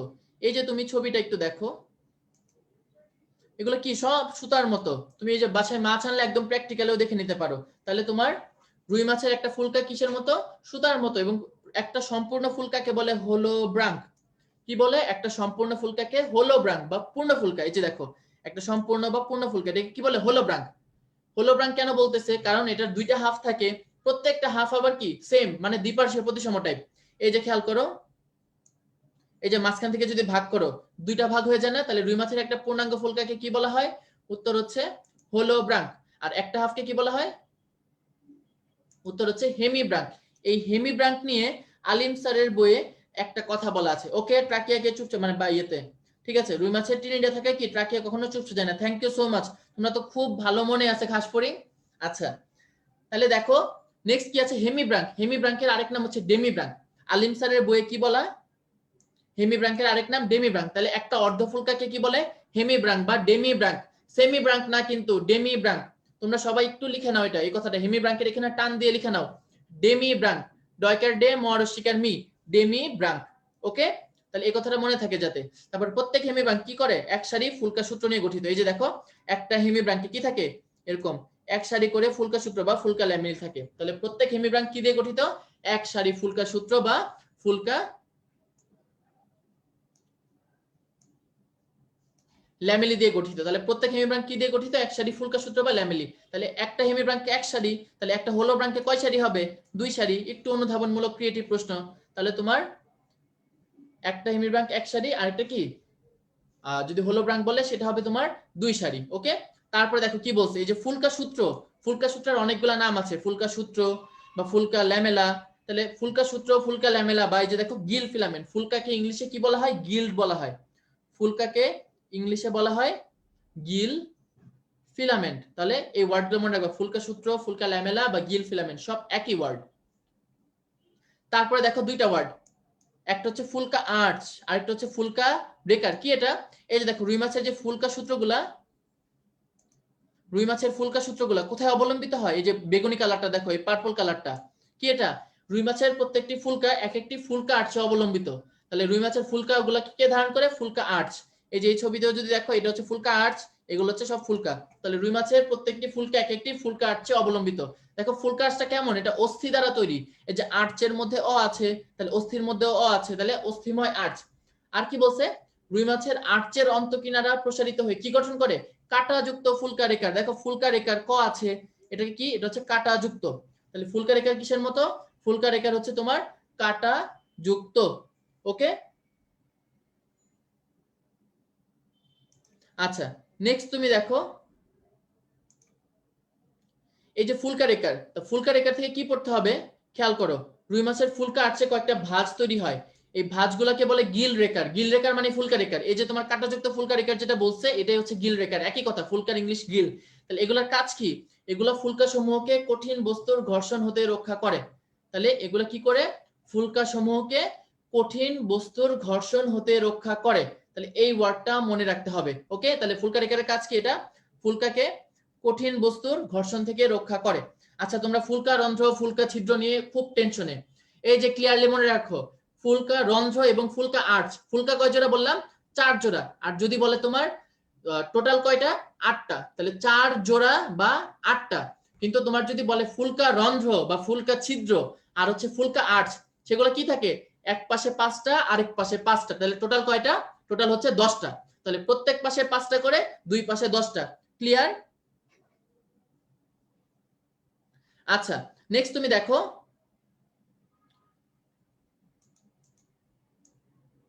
একটা কথা আছে প্রতিস্রোততন্ত্র। এটা কি? এটা নিয়ে আমি ডিটেইলস হচ্ছে সলভ ক্লাসে পড়াবো। তো প্রতিস্রোততন্ত্র জিনিসটা কি? এটা হচ্ছে যদি তোমরা ডিটেইলস জানতে চাও, এখান থেকে ন্যূনতম দুইটা কথা লাগবে। এই দুইটা কথা হচ্ছে কি তোমার, প্রতিস্রোততন্ত্র কি করে? এটা রুই মাছের যে ফুলকার যে রক্তনালিকা গুলো আছে, এগুলোর মধ্যে পানি, এগুলো কি পানি স্রোত যদি ডান দিকে যায়, এগুলা বাম দিকে যাবে। তাহলে একটা বিপরীত দিকে ফ্লো হচ্ছে, একটা কলিশন হচ্ছে। এই জন্য কি হবে? পানির প্রবাহটা স্লো হয়ে যাবে। এই স্লো হওয়ার কারণে কি হবে? বেশি বেশি পরিমাণ পানি থেকে অক্সিজেন গ্রহণ করতে পারবে। তাহলে কত পরিমাণ? 80%। তাহলে প্রতিস্রোততন্ত্রের মাধ্যমে কত পার্সেন্ট অক্সিজেন সরবরাহ নিশ্চিত হয়? 80%। তাহলে দুইটা প্রশ্ন, প্রতিস্রোততন্ত্রের মাধ্যমে কোন গ্যাস সরবরাহ নিশ্চিত হয়? অক্সিজেন। যদি বলে কত পার্সেন্ট, উত্তর হবে 80%। ওকে, আচ্ছা। তারপরে ফুলকা এবং ফুসফুসের পার্থক্য, এটা আমি কিছু বলবো না, এগুলো মনে চাইলে পড়ে নিবা। এগুলো অলরেডি তোমার ফুলকা পড়ানো হয়েছে, তুমি হচ্ছে ফুসফুস পড়ছো 5 নাম্বার চ্যাপ্টারে, জাস্ট এগুলো একটু কম্পারিজন করে নিবা, এটা বলার কিছু নাই। আমরা চলে আসি রুই মাছের বায়ুথলিতে। তাহলে বায়ুথলি থেকে কি মনে রাখতে হবে? খেয়াল করো, আজমল স্যারের বইয়ে কি বলা? বায়ুথলি মেরুদণ্ডের নিচে এবং পৌষ্টিক নালীর উপরে, কিন্তু আলিম স্যারের বইয়ে কি বলা? পৌষ্টিক নালী এবং বৃক্কের মাঝে। তার মানে পার্থক্যটা কই? ওই জায়গায় আজমল স্যারের বইয়ে বলছে মেরুদণ্ড, এখানে বলছে বৃক্ক। তাহলে খেয়াল করে অ্যান্সার করবা অপশনে কি আছে। তাহলে পৌষ্টিক নালী কি দুই জায়গাতেই কমন। কমন হওয়ার কারণ কি? কারণ এই পৌষ্টিক নালীর প্রাচীর থেকে তোমার বায়ুথলি উৎপন্ন হয়। ঠিক আছে, প্রত্যেকটা জিনিস কম্পোনেন্ট বুকে আছে, এভরিথিং। তাহলে তোমার কি বললাম? পৌষ্টিক নালীর প্রাচীর থেকে বায়ুথলি উৎপন্ন হয়। এখন বায়ুথলিতে গ্যাস থাকে, 3 ধরনের গ্যাস। কি কি?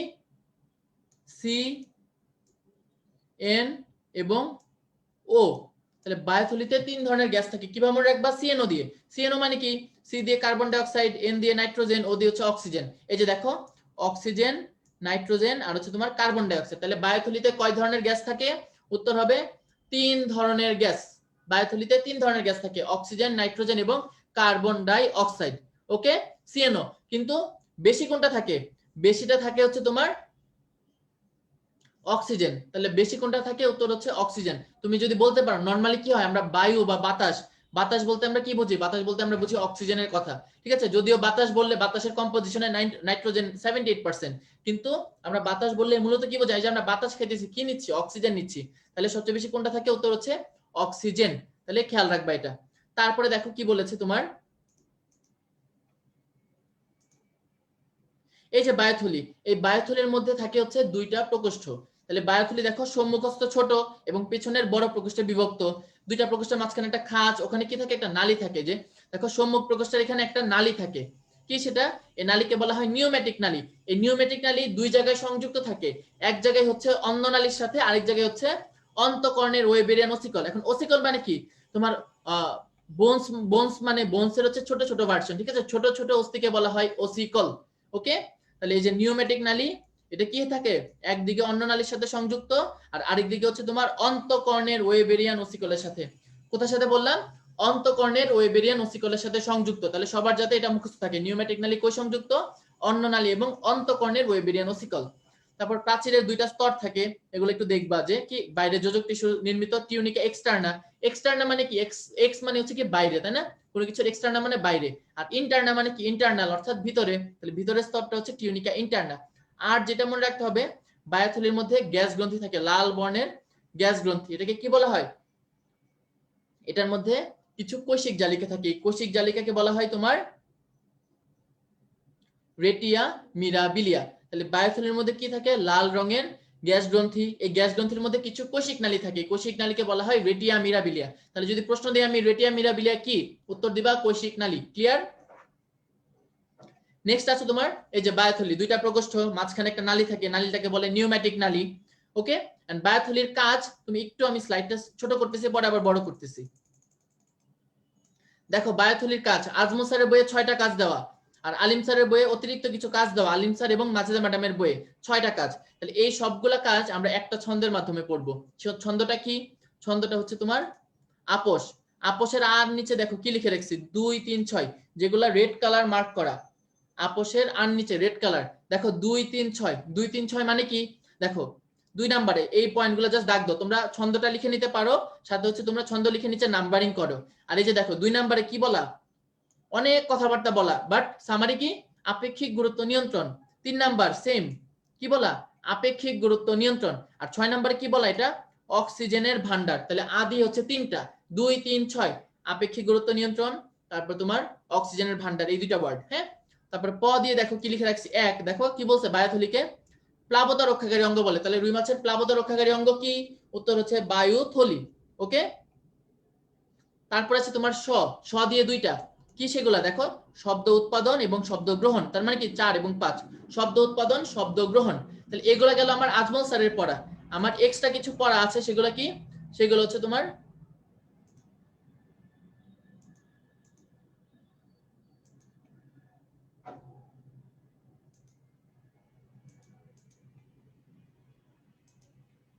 সেগুলো দেখো আলিম স্যারের বইয়ে বলা। তাহলে আপোষে দেখো আন নিচে আমি 2 লিখছি, কেন 2 লিখছি দেখো, বায়োথলির যে অতিরিক্ত কাজগুলো আছে 2 নাম্বার কাজটা কি অভিযোজনক্ষম ভাষালঙ্গ, তাহলে এটা কি আর মধ্যে চলে আসতেছে।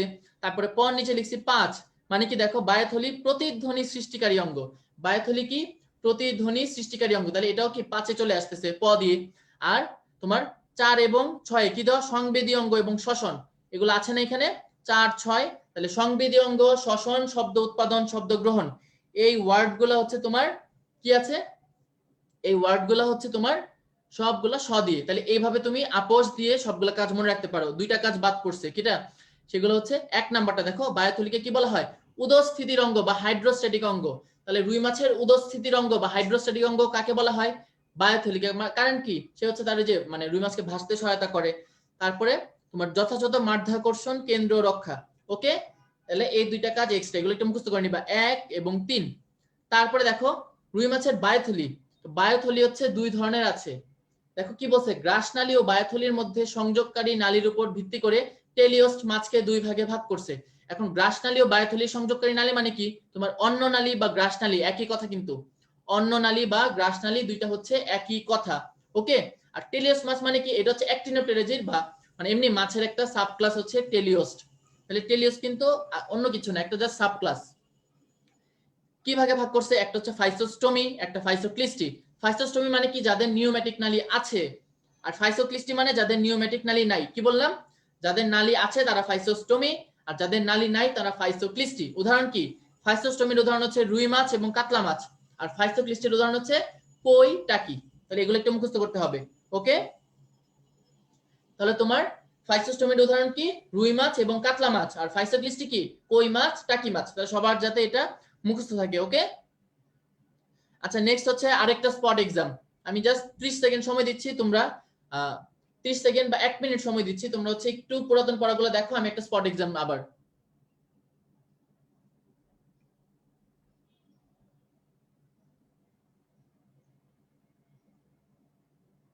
আমি তোমাদের কমেন্টগুলো এর মাধ্যমে চেক করি, এর মধ্যে তোমরা হচ্ছে একটু 30 সেকেন্ড জাস্ট পেজগুলো একবার উল্টায় দেখো, কি কি পড়াইছে এই পেজগুলো উল্টায় দেখো, এগুলোর মধ্যেই আছে, ঠিক আছে।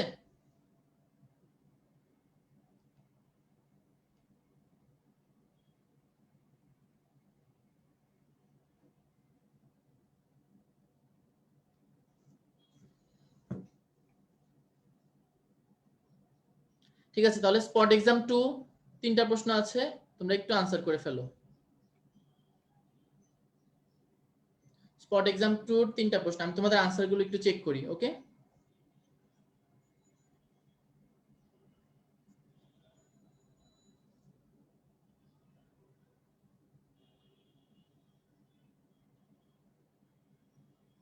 আচ্ছা টেলিওস্ট মাছ কি তোমরা জিজ্ঞেস করতেছো, বললাম তো টেলিওস্ট মানে কিছুই না, তোমার এই যে অ্যাক্টিনোপ্টেরা যে একটা মাছের শ্রেণী, তেমনি টেলিওস্ট কি একটা সাব ক্লাস টাইপ, মানে অনেক কিছুর এরকম সাব ক্লাস থাকে না, তাহলে টেলিওস্ট হচ্ছে জাস্ট মাছের একটা সাব ক্লাস, ওকে। আচ্ছা তাহলে আমাদের আনসার চলে আসছে অলরেডি।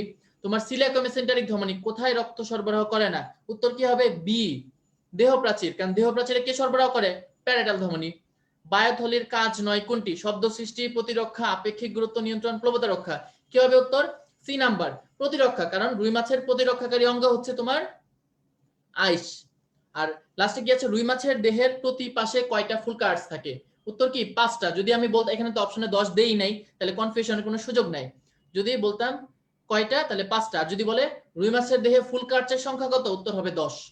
বাট আদারওয়াইজ যদি বলে প্রতি পাশে, প্রতি পাশে মেনশন মানে কি এক সাইড চাচ্ছে, তার মানে উত্তর হবে তোমার 5, ওকে। ঠিক আছে, আমরা আমাদের ক্লাসের প্রায় লাস্ট ধাপে চলে আসছি, আর বেশিক্ষণ সময় নিব না। তাহলে দেখো রুই মাছের প্রজনন এবং জীবন বৃত্তান্ত,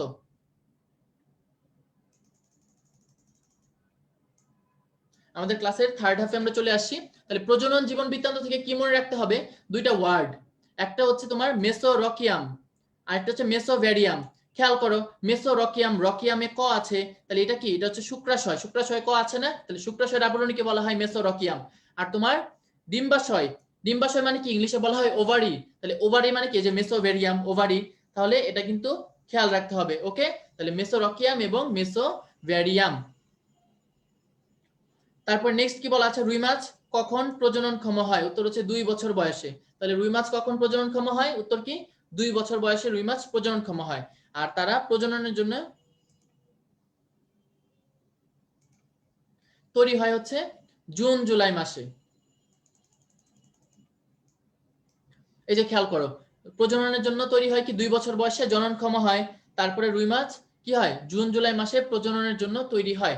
তারপরে একটা কথা বলা, রুই মাছ তার প্রতি কেজি দেহ ওজনের জন্য কতটুকু মানে ডিম উৎপাদন করে? উত্তর হচ্ছে 1 লক্ষ থেকে 4 লক্ষ। ঠিক আছে, রুই মাছ তার প্রতি কেজি দেহ ওজনের জন্য কি করে? 1 লক্ষ থেকে 4 লক্ষ ডিম উৎপাদন করে। এই ইয়াটাকে বলা হয় ফিকান্ডিটি। আমরা একটু পরেই পড়বো একটা স্লাইডে ফিকান্ডিটি কি।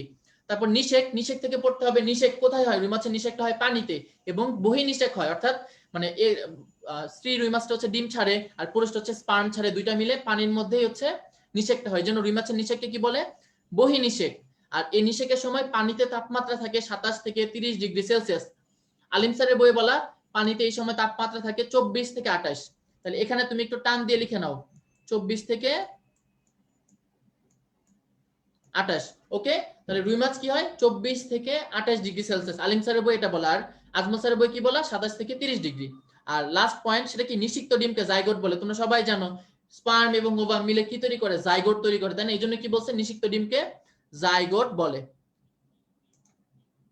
এবার দেখো আমি তোমাদেরকে যে স্লাইডটার কথা বলছিলাম, এইটা হচ্ছে তোমার কম্পিনিয়ন বুকে আছে। এই স্লাইডটা সম্পূর্ণটাই কম্পিনিয়ন বুকে আছে। ঠিক আছে, তাহলে খেয়াল করো কি আছে, কিছু ওয়ার্ড, কিছু সংজ্ঞা দেওয়া। সবার প্রথমে দেখো ডিম কি বলা? রুই মাছের ডিমের সাইজ কত? ডিমের ব্যাস 4.1 থেকে 4.8 মিলিমিটার। তারপরে দুইটা ওয়ার্ড আছে, ডিমের ধরন। ডিম হচ্ছে দুই রকম থাকে, একটা ডিমার্সাল ডিম, একটা প্যালাজিক ডিম। ডিমার্সাল মানে কি? দেখো ড দিয়ে ডিমার্সাল, ড দিয়ে কি ডুবা, তার মানে কি যেসব ডিম নিষেকের পরে ডুবে যায় সেগুলোকে বলে ডিমার্সাল ডিম, আর যেসব ডিম নিষেকের পরে ভেসে থাকে সেগুলোকে বলে প্যালাজিক ডিম। যেমন ডিমার্সাল ডিমের উদাহরণ হচ্ছে রুই মাছ। রুই মাছ নিজেই একটা ডিমার্সাল ডিমের উদাহরণ। ওকে, আর প্যালাজিক ডিম কি? প্যালাজিক ডিম হচ্ছে সামুদ্রিক মাছ। এই যে বিভিন্ন সামুদ্রিক মাছ যা আছে, হাঙ্গর টাঙ্গর টিমি টিমি যাই বলো, এগুলো হচ্ছে প্যালাজিক ডিমের উদাহরণ। তারপরে দেখো কিছু ওয়ার্ড, একটা হচ্ছে স্পনিং। স্পনিং, স্পনিং জিনিসটা কি? স্ত্রী রুই মাছ ডিম পাড়তেছে, পুরুষ রুই মাছ কি শুক্রাণু নিঃসরণ করতেছে, এই যে প্রক্রিয়াটা এটাকে বলে স্পনিং। এটা কত সেকেন্ডের মধ্যে হয়? 15 সেকেন্ডের মধ্যে। তারপর ইন্ডিও স্পনিং। ইন্ডিও স্পনিং মানে কি? এই যে আমরা বিভিন্ন মাছের হ্যাচারি আছে, হ্যাচারিগুলোর মধ্যে কি হয়? আর্টিফিশিয়ালি হচ্ছে ব্রিডিং করা হয় না মাছের, এই আর্টিফিশিয়াল ব্রিডিংটাই হচ্ছে ইন্ডিও স্পনিং। কি করা হয়? মাছের মধ্যে এইচসিজি হরমোন অর্থাৎ হিউম্যান কোরিওনিক গনোড্রোপিন, এই হরমোনটা ইনজেক্ট করা হয় মাছের মধ্যে। হিউম্যান কোরিওনিক গনোড্রোপিন হরমোনটা ইনজেক্ট করা হয়, সাথে হচ্ছে পিটুইটারি গ্রন্থিও ইনজেক্ট করা হয়। তারপর ফিকান্ডিটি অলরেডি বলা হয়েছে, রুই মাছ তার প্রতি কেজি দেহ ওজনের জন্য 1 লক্ষ থেকে 4 লক্ষ ডিম উৎপাদন করে, এই ক্ষমতাকে বলে ফিকান্ডিটি। নেক্সট আছে তোমার অ্যাট্রেসিয়া কি আর ব্রুড মাছ কি। অ্যাট্রেসিয়া মানে তোমার রুই মাছ, স্ত্রী রুই মাছ ডিম পারলো, ঠিক আছে, কিন্তু এটা মানে উপযুক্ত পরিবেশ পাইলো না, যে সে হচ্ছে গিয়ে মানে পানির মধ্যে যে অক্সিজেন নাই, ওই তাপমাত্রাটা নাই, তাহলে ডিম পাড়ার পরে কি সেগুলো আবার সে তার বডি থেকে শোষণ করে ফেলবে, এটাকে বলে অ্যাট্রেসিয়া। আর লাস্টে আছে ব্রুড মাছ, অর্থাৎ যৌন পরিপক্ক রুই মাছকে বলে ব্রুড মাছ, অর্থাৎ যেই রুই মাছটা কি হয় অ্যাডাল্ট হয়ে গেছে এটাকে বলে ব্রুড মাছ। এবার দেখো আমাদের লাস্ট টপিক, রুই মাছের জীবন চক্র। জীবন চক্র থেকে কি মনে রাখতে হবে? দেখো রুই মাছের কি হয়, জাইগোট তৈরি হচ্ছিল, জাইগোটে কি হয় 30 থেকে 45 মিনিট পরে ক্লিভেজ হয়। ক্লিভেজটা কোন ধরনের? মেরোব্লাস্টিক ক্লিভেজ, অর্থাৎ বেশি কুসুমযুক্ত ডিমের আংশিক ক্লিভেজ যেটা হয়। এটা সম্পর্কে ডিটেইলস সলভ ক্লাসে বলবো। তাহলে তোমরা যদি কেউ পারো, ঠিক আছে, তোমরা যদি কেউ ওটা পারো আমাকে ওই যে কমেন্টে লিখে জানাবে সলভ ক্লাসে। এখন তো ক্লাস তো জমে না, তাহলে মুখে বলতে পারতা, তাহলে কমেন্ট আগে রেডি করে রাখবা, আমি দেখবো কে সবার আগে এটার উত্তর দিচ্ছে। ওকে, তাহলে ক্লিভেজটা মেরোব্লাস্টিক। ক্লিভেজের পরে কি তৈরি হয়? এই যে এখানে অনেক লাইনগুলা দাগ দেওয়া, তো এই লাইনগুলোতে আমি এখানে যাচ্ছি না, এই যে যা যা দাগ দেওয়া আছে, তো এই প্রত্যেকটা ধাপ আমি হচ্ছে সবকিছু তোমাদের জন্য একটা টেবিল বানিয়ে নিয়ে আসছি। এখানে জাস্ট যা যা দাগ দেওয়া আছে এগুলা পড়লেই চলবে, বা তোমার একটা টেবিল আছে, ক্লাস নোটের মধ্যেও একটা টেবিল করে দিয়েছি। তাহলে জীবন চক্র ফার্স্টে কি জানতে হবে একটু তোমরা দেখো। জীবন চক্রের ধাপের আগে এবার আসো একটু জোকস করি। হ্যাঁ, আমরা অনেকক্ষণ পড়লাম, তাহলে তোমরা আমাকে একটু কমেন্টের মাধ্যমে জানাও, তোমরা আমাকে কমেন্টের মাধ্যমে জানাও যে তোমাদের ফেভারিট ভিলেন কে, তোমাদের বাংলা ছবির ফেভারিট ভিলেন কে, আমি একটু শুনি তোমাদের কার কাকে পছন্দ। তোমরা যদিও এখন অবশ্য বাংলা ছবি টবি দেখার একটা প্রচলন নাই বেশি, তারপরেও হয়তো ছোটকালে তো দেখছোই, আমরা ছোটকালে ডিশ টিশ ছিল না, গ্রামে থাকতাম, তখন হচ্ছে কি তখন এরকম অনেক দেখতাম মানে বাংলা ছবি। তাহলে বলো তোমাদের বাংলা ছবির, আচ্ছা ভিডিও চলে যায়নি, আমি নিজে একটা হোয়াইট পেজ আনছি, ভিডিও যায়নি। আচ্ছা ডিপজল, মিশা, আচ্ছা ম্যাক্সিমাম মনে হয় ডিপজল বলবে নাকি? আচ্ছা সবাই মানে ডিপজলের পক্ষপাতী বেশি, ম্যাক্সিমামই হচ্ছে ডিপজল আনসার করতেছে। ডিপজল, মিশা। আচ্ছা ঠিক আছে, ডিপজল এবং মিশা সওদাগর তোমরা বলতেছো তাই না? তাহলে আমার ফেভারিট হচ্ছে কি জাম্বু। তোমাদের কি মনে আছে, তোমরা কি চিনো জাম্বুকে? এই যে মোটা করে একটা ভিলেন যে ছিল, এখন তো ছবি করে না। তোমরা কি জাম্বুকে চিনো? আচ্ছা, আমার ফেভারিট কিন্তু এই জাম্বু। কারণ কি, এই জাম্বু হচ্ছে নিষেকের পর পর কি কি ঘটনা হয়, নিষেকের পরে কোন ঘটনাটা কখন হয়, এটা আমাকে মনে রাখতে সহায়তা করে জাম্বু। তোমরা সিসিমপুর দেখছো, সিসিমপুরের টুকটুকি একটা শো করতো না, গোলাপি এখন ট্রেনে, তেমনি জাম্বুর কি হলো, জাম্বুর হচ্ছে একদিন জাম্বুরা খাইতে মনে চাইছে, ঠিক আছে, জাম্বুরা খাইতে মনে চাইছে, জাম্বুরা কে পাইরা দিবে, সে নিজে হচ্ছে গাছে উঠে গেল। তাহলে আমরা কি লিখবো, এই যে নিষেকের পরবর্তী ধাপগুলো মনে রাখার জন্য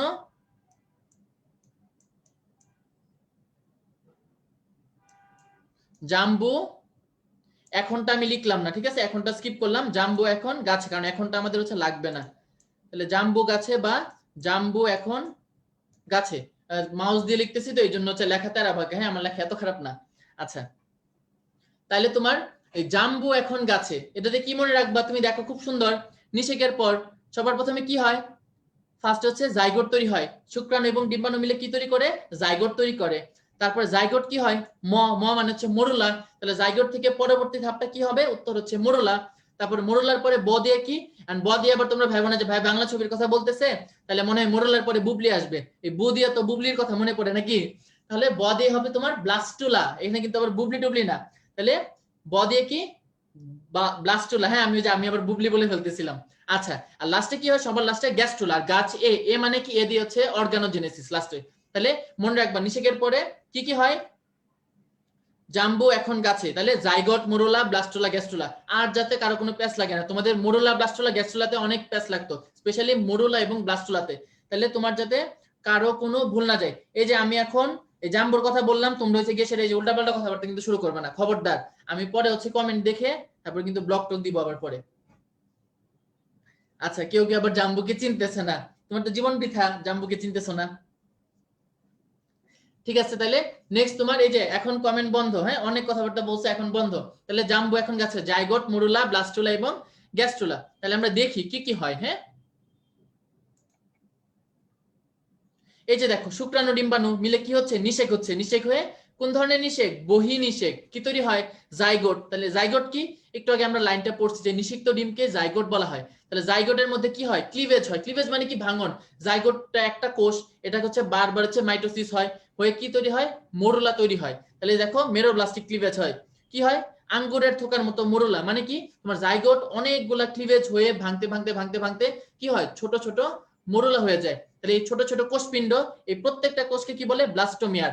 তাহলে মরুলার প্রত্যেকটা কোষকে কি বলে, ব্লাস্টোমিয়ার। মরুলার কোষগুলা কি হয়, ব্লাস্টোমিয়ার গুলা পরে হচ্ছে এরকম অ্যাসেম্বলি প্যারেডের মতো সজ্জিত হয়ে যায়। দেখো একটা ডিম্বাকার লাইনে সজ্জিত হয়ে যাচ্ছে, একটা সিঙ্গেল লাইনে। এই সিঙ্গেল লাইনটাকে বলে কি, ব্লাস্টোডার্ম। আর তোমার মাঝখানে একটা ফাঁকা জায়গা তৈরি করে তারা এই সজ্জিত হয়ে, সেটাকে বলে কি, ব্লাস্টোসিল। তাহলে এটাই কি ব্লাস্টুলা ধাপ, ব্লাস্টুলা ধাপের দুইটা অংশ, একটা ব্লাস্টোডার্ম, একটা ব্লাস্টোসিল। ব্লাস্টোসিল মানে কি, সিল মানে ফাঁকা গহ্বর বা জায়গা, আর ব্লাস্টোডার্ম কি, এই যে একটা কোষের লেয়ার, এই যে ব্লাস্টোমিয়ারের একটা লেয়ার। আর ব্লাস্টুলা থেকে লাস্টে গ্যাস্ট্রুলা হয়, গ্যাস্ট্রুলা থেকে হয় অর্গানোজেনেসিস। ক্লিয়ার কথাটা? ওকে। তারপরে দেখো এই যে রুই মাছের জীবন চক্র একটু আগে দেখাইছিলাম, এখানে অনেক কথাবার্তা লিখে, এখন যদি তোমাদের আমি দাগাই দিচ্ছি কি কি পড়তে হবে, তোমাদের বইয়ের মধ্যে এটা দেখলে কিন্তু তোমার হচ্ছে গিয়ে একদম মাথা মাথা পুরো খারাপ হয়ে যায়। হাই হাই, এটা কি দিল, রুই মাছের জীবন চক্র পড়তে গিয়ে তো নিজের নাম ধাম নিজের জীবনী ভুলে গেলাম, যে আমি যে মানুষ এটাই তো আমি ভুলে যাই এগুলো পড়তে গিয়ে। তাহলে এইগুলো হচ্ছে গিয়ে এই যে একটা ছকি দিয়ে দিছে, এটা কম্পিনিয়ন বুকের মধ্যে দেখবো খুব সুন্দর করে দেওয়া। তাহলে কি এটা, দেখো নিষেকের পরে কি হয়, আমরা কিছু ঘন্টা পড়বো, কিছু দিন পড়বো। তাহলে সবার প্রথমে কি হয়, 12 ঘন্টা সময়, ওদের চোখে কালো দাগ দেখা যায়, তুমি নিজে চিন্তা করো, সে অনেক দিন ধরে পড়তেছে, এই যে তোমরা যেমন এখন না ঘুমায়া পড়তে পড়তে পড়তে পড়তে কি হয়, চোখের মধ্যে ডার্ক সার্কেল পড়ে যায়। তাহলে রুই মাছ কি হয়, এরকম 12 ঘন্টা জেগে আছে, সে অনেকক্ষণ ধরে ঘুমায় না, তার চোখের মধ্যে ডার্ক সার্কেল হয়। তাহলে এটাকে কি বলতেছে, মানে চোখে কালো দাগ পড়ে বা ডার্ক সার্কেল, তোমরা যেটা দিয়ে মনে রাখো, ডার্ক সার্কেল বা কালো দাগ। ওকে। তারপর আছে তোমার 24 ঘন্টা কি হয়, ফুলকা, ওই যে বলছিলাম অস্থিময় ফুলকা, প্রত্যেকটি ফুলকা সূত্র এক একটি অস্থিময় আর্চে অবলম্বিত। তাহলে ওই ফুলকা আর্চটা কখন দেখা যায়, 24 ঘন্টার সময়। তারপর 36 ঘন্টা কি দেখা যায়, বক্ষ পাখনা। 48 ঘন্টা সময়, এই যে অনেক বড় একটা টপিক কি সেটা বায়ুথলি, তাহলে রুই মাছের বায়ুথলি কখন দেখা যায়? 48 ঘন্টার সময়।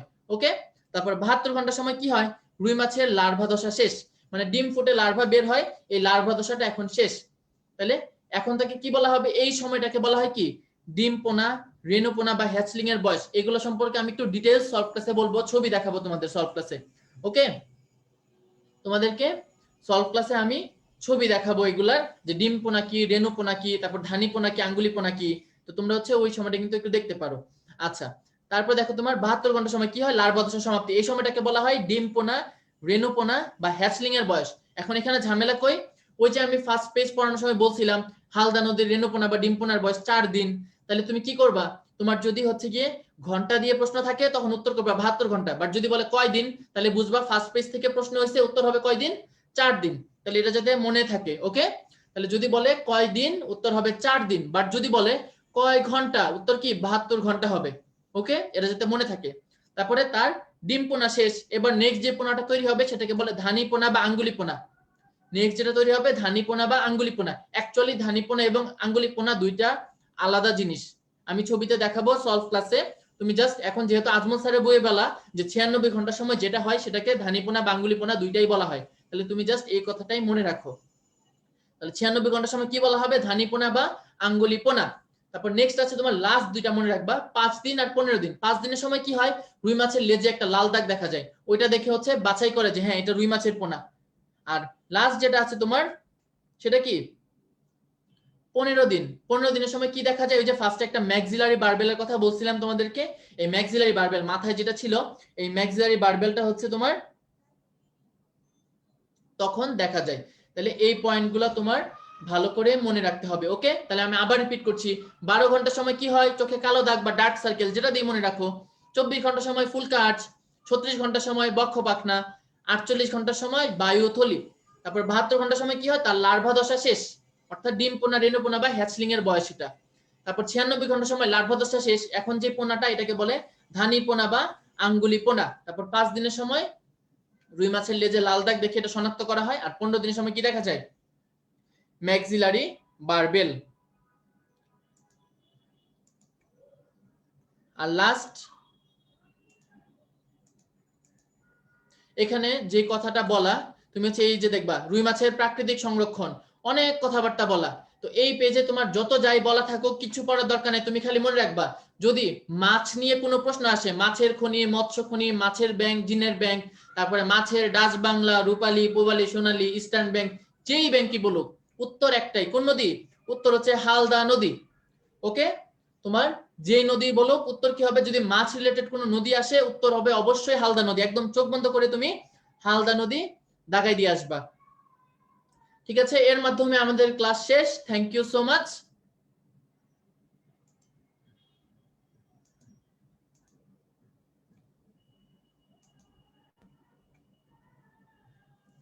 আচ্ছা, তাহলে সবাইকে অসংখ্য ধন্যবাদ। আমাদের খুব তাড়াতাড়ি ক্লাস শেষ হয়ে গেল। আমি যা যা পড়াইছি অলমোস্ট তোমার অ্যাকচুয়ালি 3টা বইয়ের ইনফরমেশন পড়াই দিছি, সাথে দুই একটা জিনিস বাদ আছে সেগুলো আমি সলভ ক্লাসে পড়াবো। তো তোমাদের আজকের ক্লাসে আমি যা যা পড়িয়েছি এইগুলাই তোমার পরীক্ষায় আসবে। ওকে, একদম ক্লিয়ার কাট কথা, আমি যা যা পড়াইছি এর মধ্যে থেকেই থাকবে, নতুন কোনো কিছু আবির্ভাব হবে না। তো তোমরা যদি এগুলা পড়ো, তোমরা বায়োলজিতে যেই স্পেশাল এক্সামের 25, তারপরে তোমার রেগুলার এক্সামের যে 85, একদম ফুল মার্কসই পাইতে পারবা। ঠিক আছে, হয়তো বা একটা দুটো এদিক ওদিক হইতে পারে, বাট আদারওয়াইজ ম্যাক্সিমাম মানুষের 80+ পাওয়ার কথা। আমি যা যা পড়াইছি এটা থেকে ম্যাক্সিমাম মানুষের ক্লাসে কিন্তু 80+ পাওয়ার কথা। ঠিক আছে, আর পড়াশোনার ব্যাপারে যেটা সেম কথা, তুমি পড়ার সময় পুরো বইটা একবার রিডিং দিবা, এটা জাস্ট তোমার নিজের নলেজের জন্য। বা আজকে যেগুলো দিছি এগুলোতে তোমার পুরো বই রিডিং না দিলেও চলবে, তুমি জাস্ট একটু তোমার নলেজ বাড়ানোর জন্য তুমি একটু রিডিং দিতে পারো। যদি তোমার মনে হয় যে ভাইয়া ক্লাসে কিছু বলে নাই, কিছু বাদ দিছে, হয়তোবা আরেকটু এক্সট্রা জিনিস তুমি পড়তে চাচ্ছ, ইউ আর মোস্ট ওয়েলকাম, কোনো সমস্যা নেই।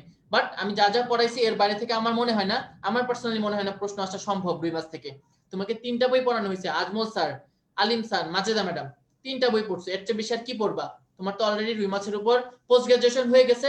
আমরা সলভ ক্লাসে যদি কিছু বাকি থাকে ওগুলো পড়ে সবাই হচ্ছে যার যার পিএইচডি ডিগ্রি নিয়ে যাবা, মাছের উপর থেকে সবাই যার যার পিএইচডি ডিগ্রি নিয়ে যাবা। ওকে, আর যা যা ম্যাটেরিয়ালস আছে সব আপলোড দিয়ে দেওয়া হবে। আর ক্লাস লেকচার আপলোড দিলে তোমার ক্লাস লেকচারে কিন্তু বইয়ের প্রতিটা পেজ আছে, ওটাই কিন্তু তোমার দেখানো বই। এর সাথে তোমাকে আলাদা করে দাগানো বই দেওয়া হবে, বাট তোমার ক্লাস লেকচার কিন্তু প্রত্যেকটা জিনিস আছে। তো সবাই ভালো থাকবা, সুস্থ থাকবা, ইনশাল্লাহ কালকে আবার 8:30টার সময় সলভ ক্লাসে দেখা হবে। সলভ ক্লাস এমনি তো তোমরা বেশি মানুষজন তো করো না, বাট যারা যারা মনে করো যে দরকার তো করতে আসতে পারো। যে প্রশ্নগুলো তো ম্যাক্সিমাম সমস্যা থাকবে না, কারণ আজকে সব পড়াই দিছি। তোমার প্রশ্ন যা যা আছে তুমি জাস্ট এক্সট্রা কি খেয়াল রাখতে হবে, এই যে এক্সট্রা কি কি পড়াইছি এই জিনিসগুলো একটু সলভ ক্লাসে দেখে নিবা। ওকে, তাহলে সবার সাথে আশা করি সলভ ক্লাসে দেখা হবে। আর সবাই হচ্ছে ভালো থাকো, সুস্থ থাকো, সেফ থাকো, এবং বাইরে টাইরে বেশি একটা যাও না, কারণ কোচিং তো বাসায় বসেই করতেছো। আর বাইরে গেলেও মাস্ক পরো, স্যানিটাইজার ইউজ করো, সেফ থাকো, ঠিক আছে?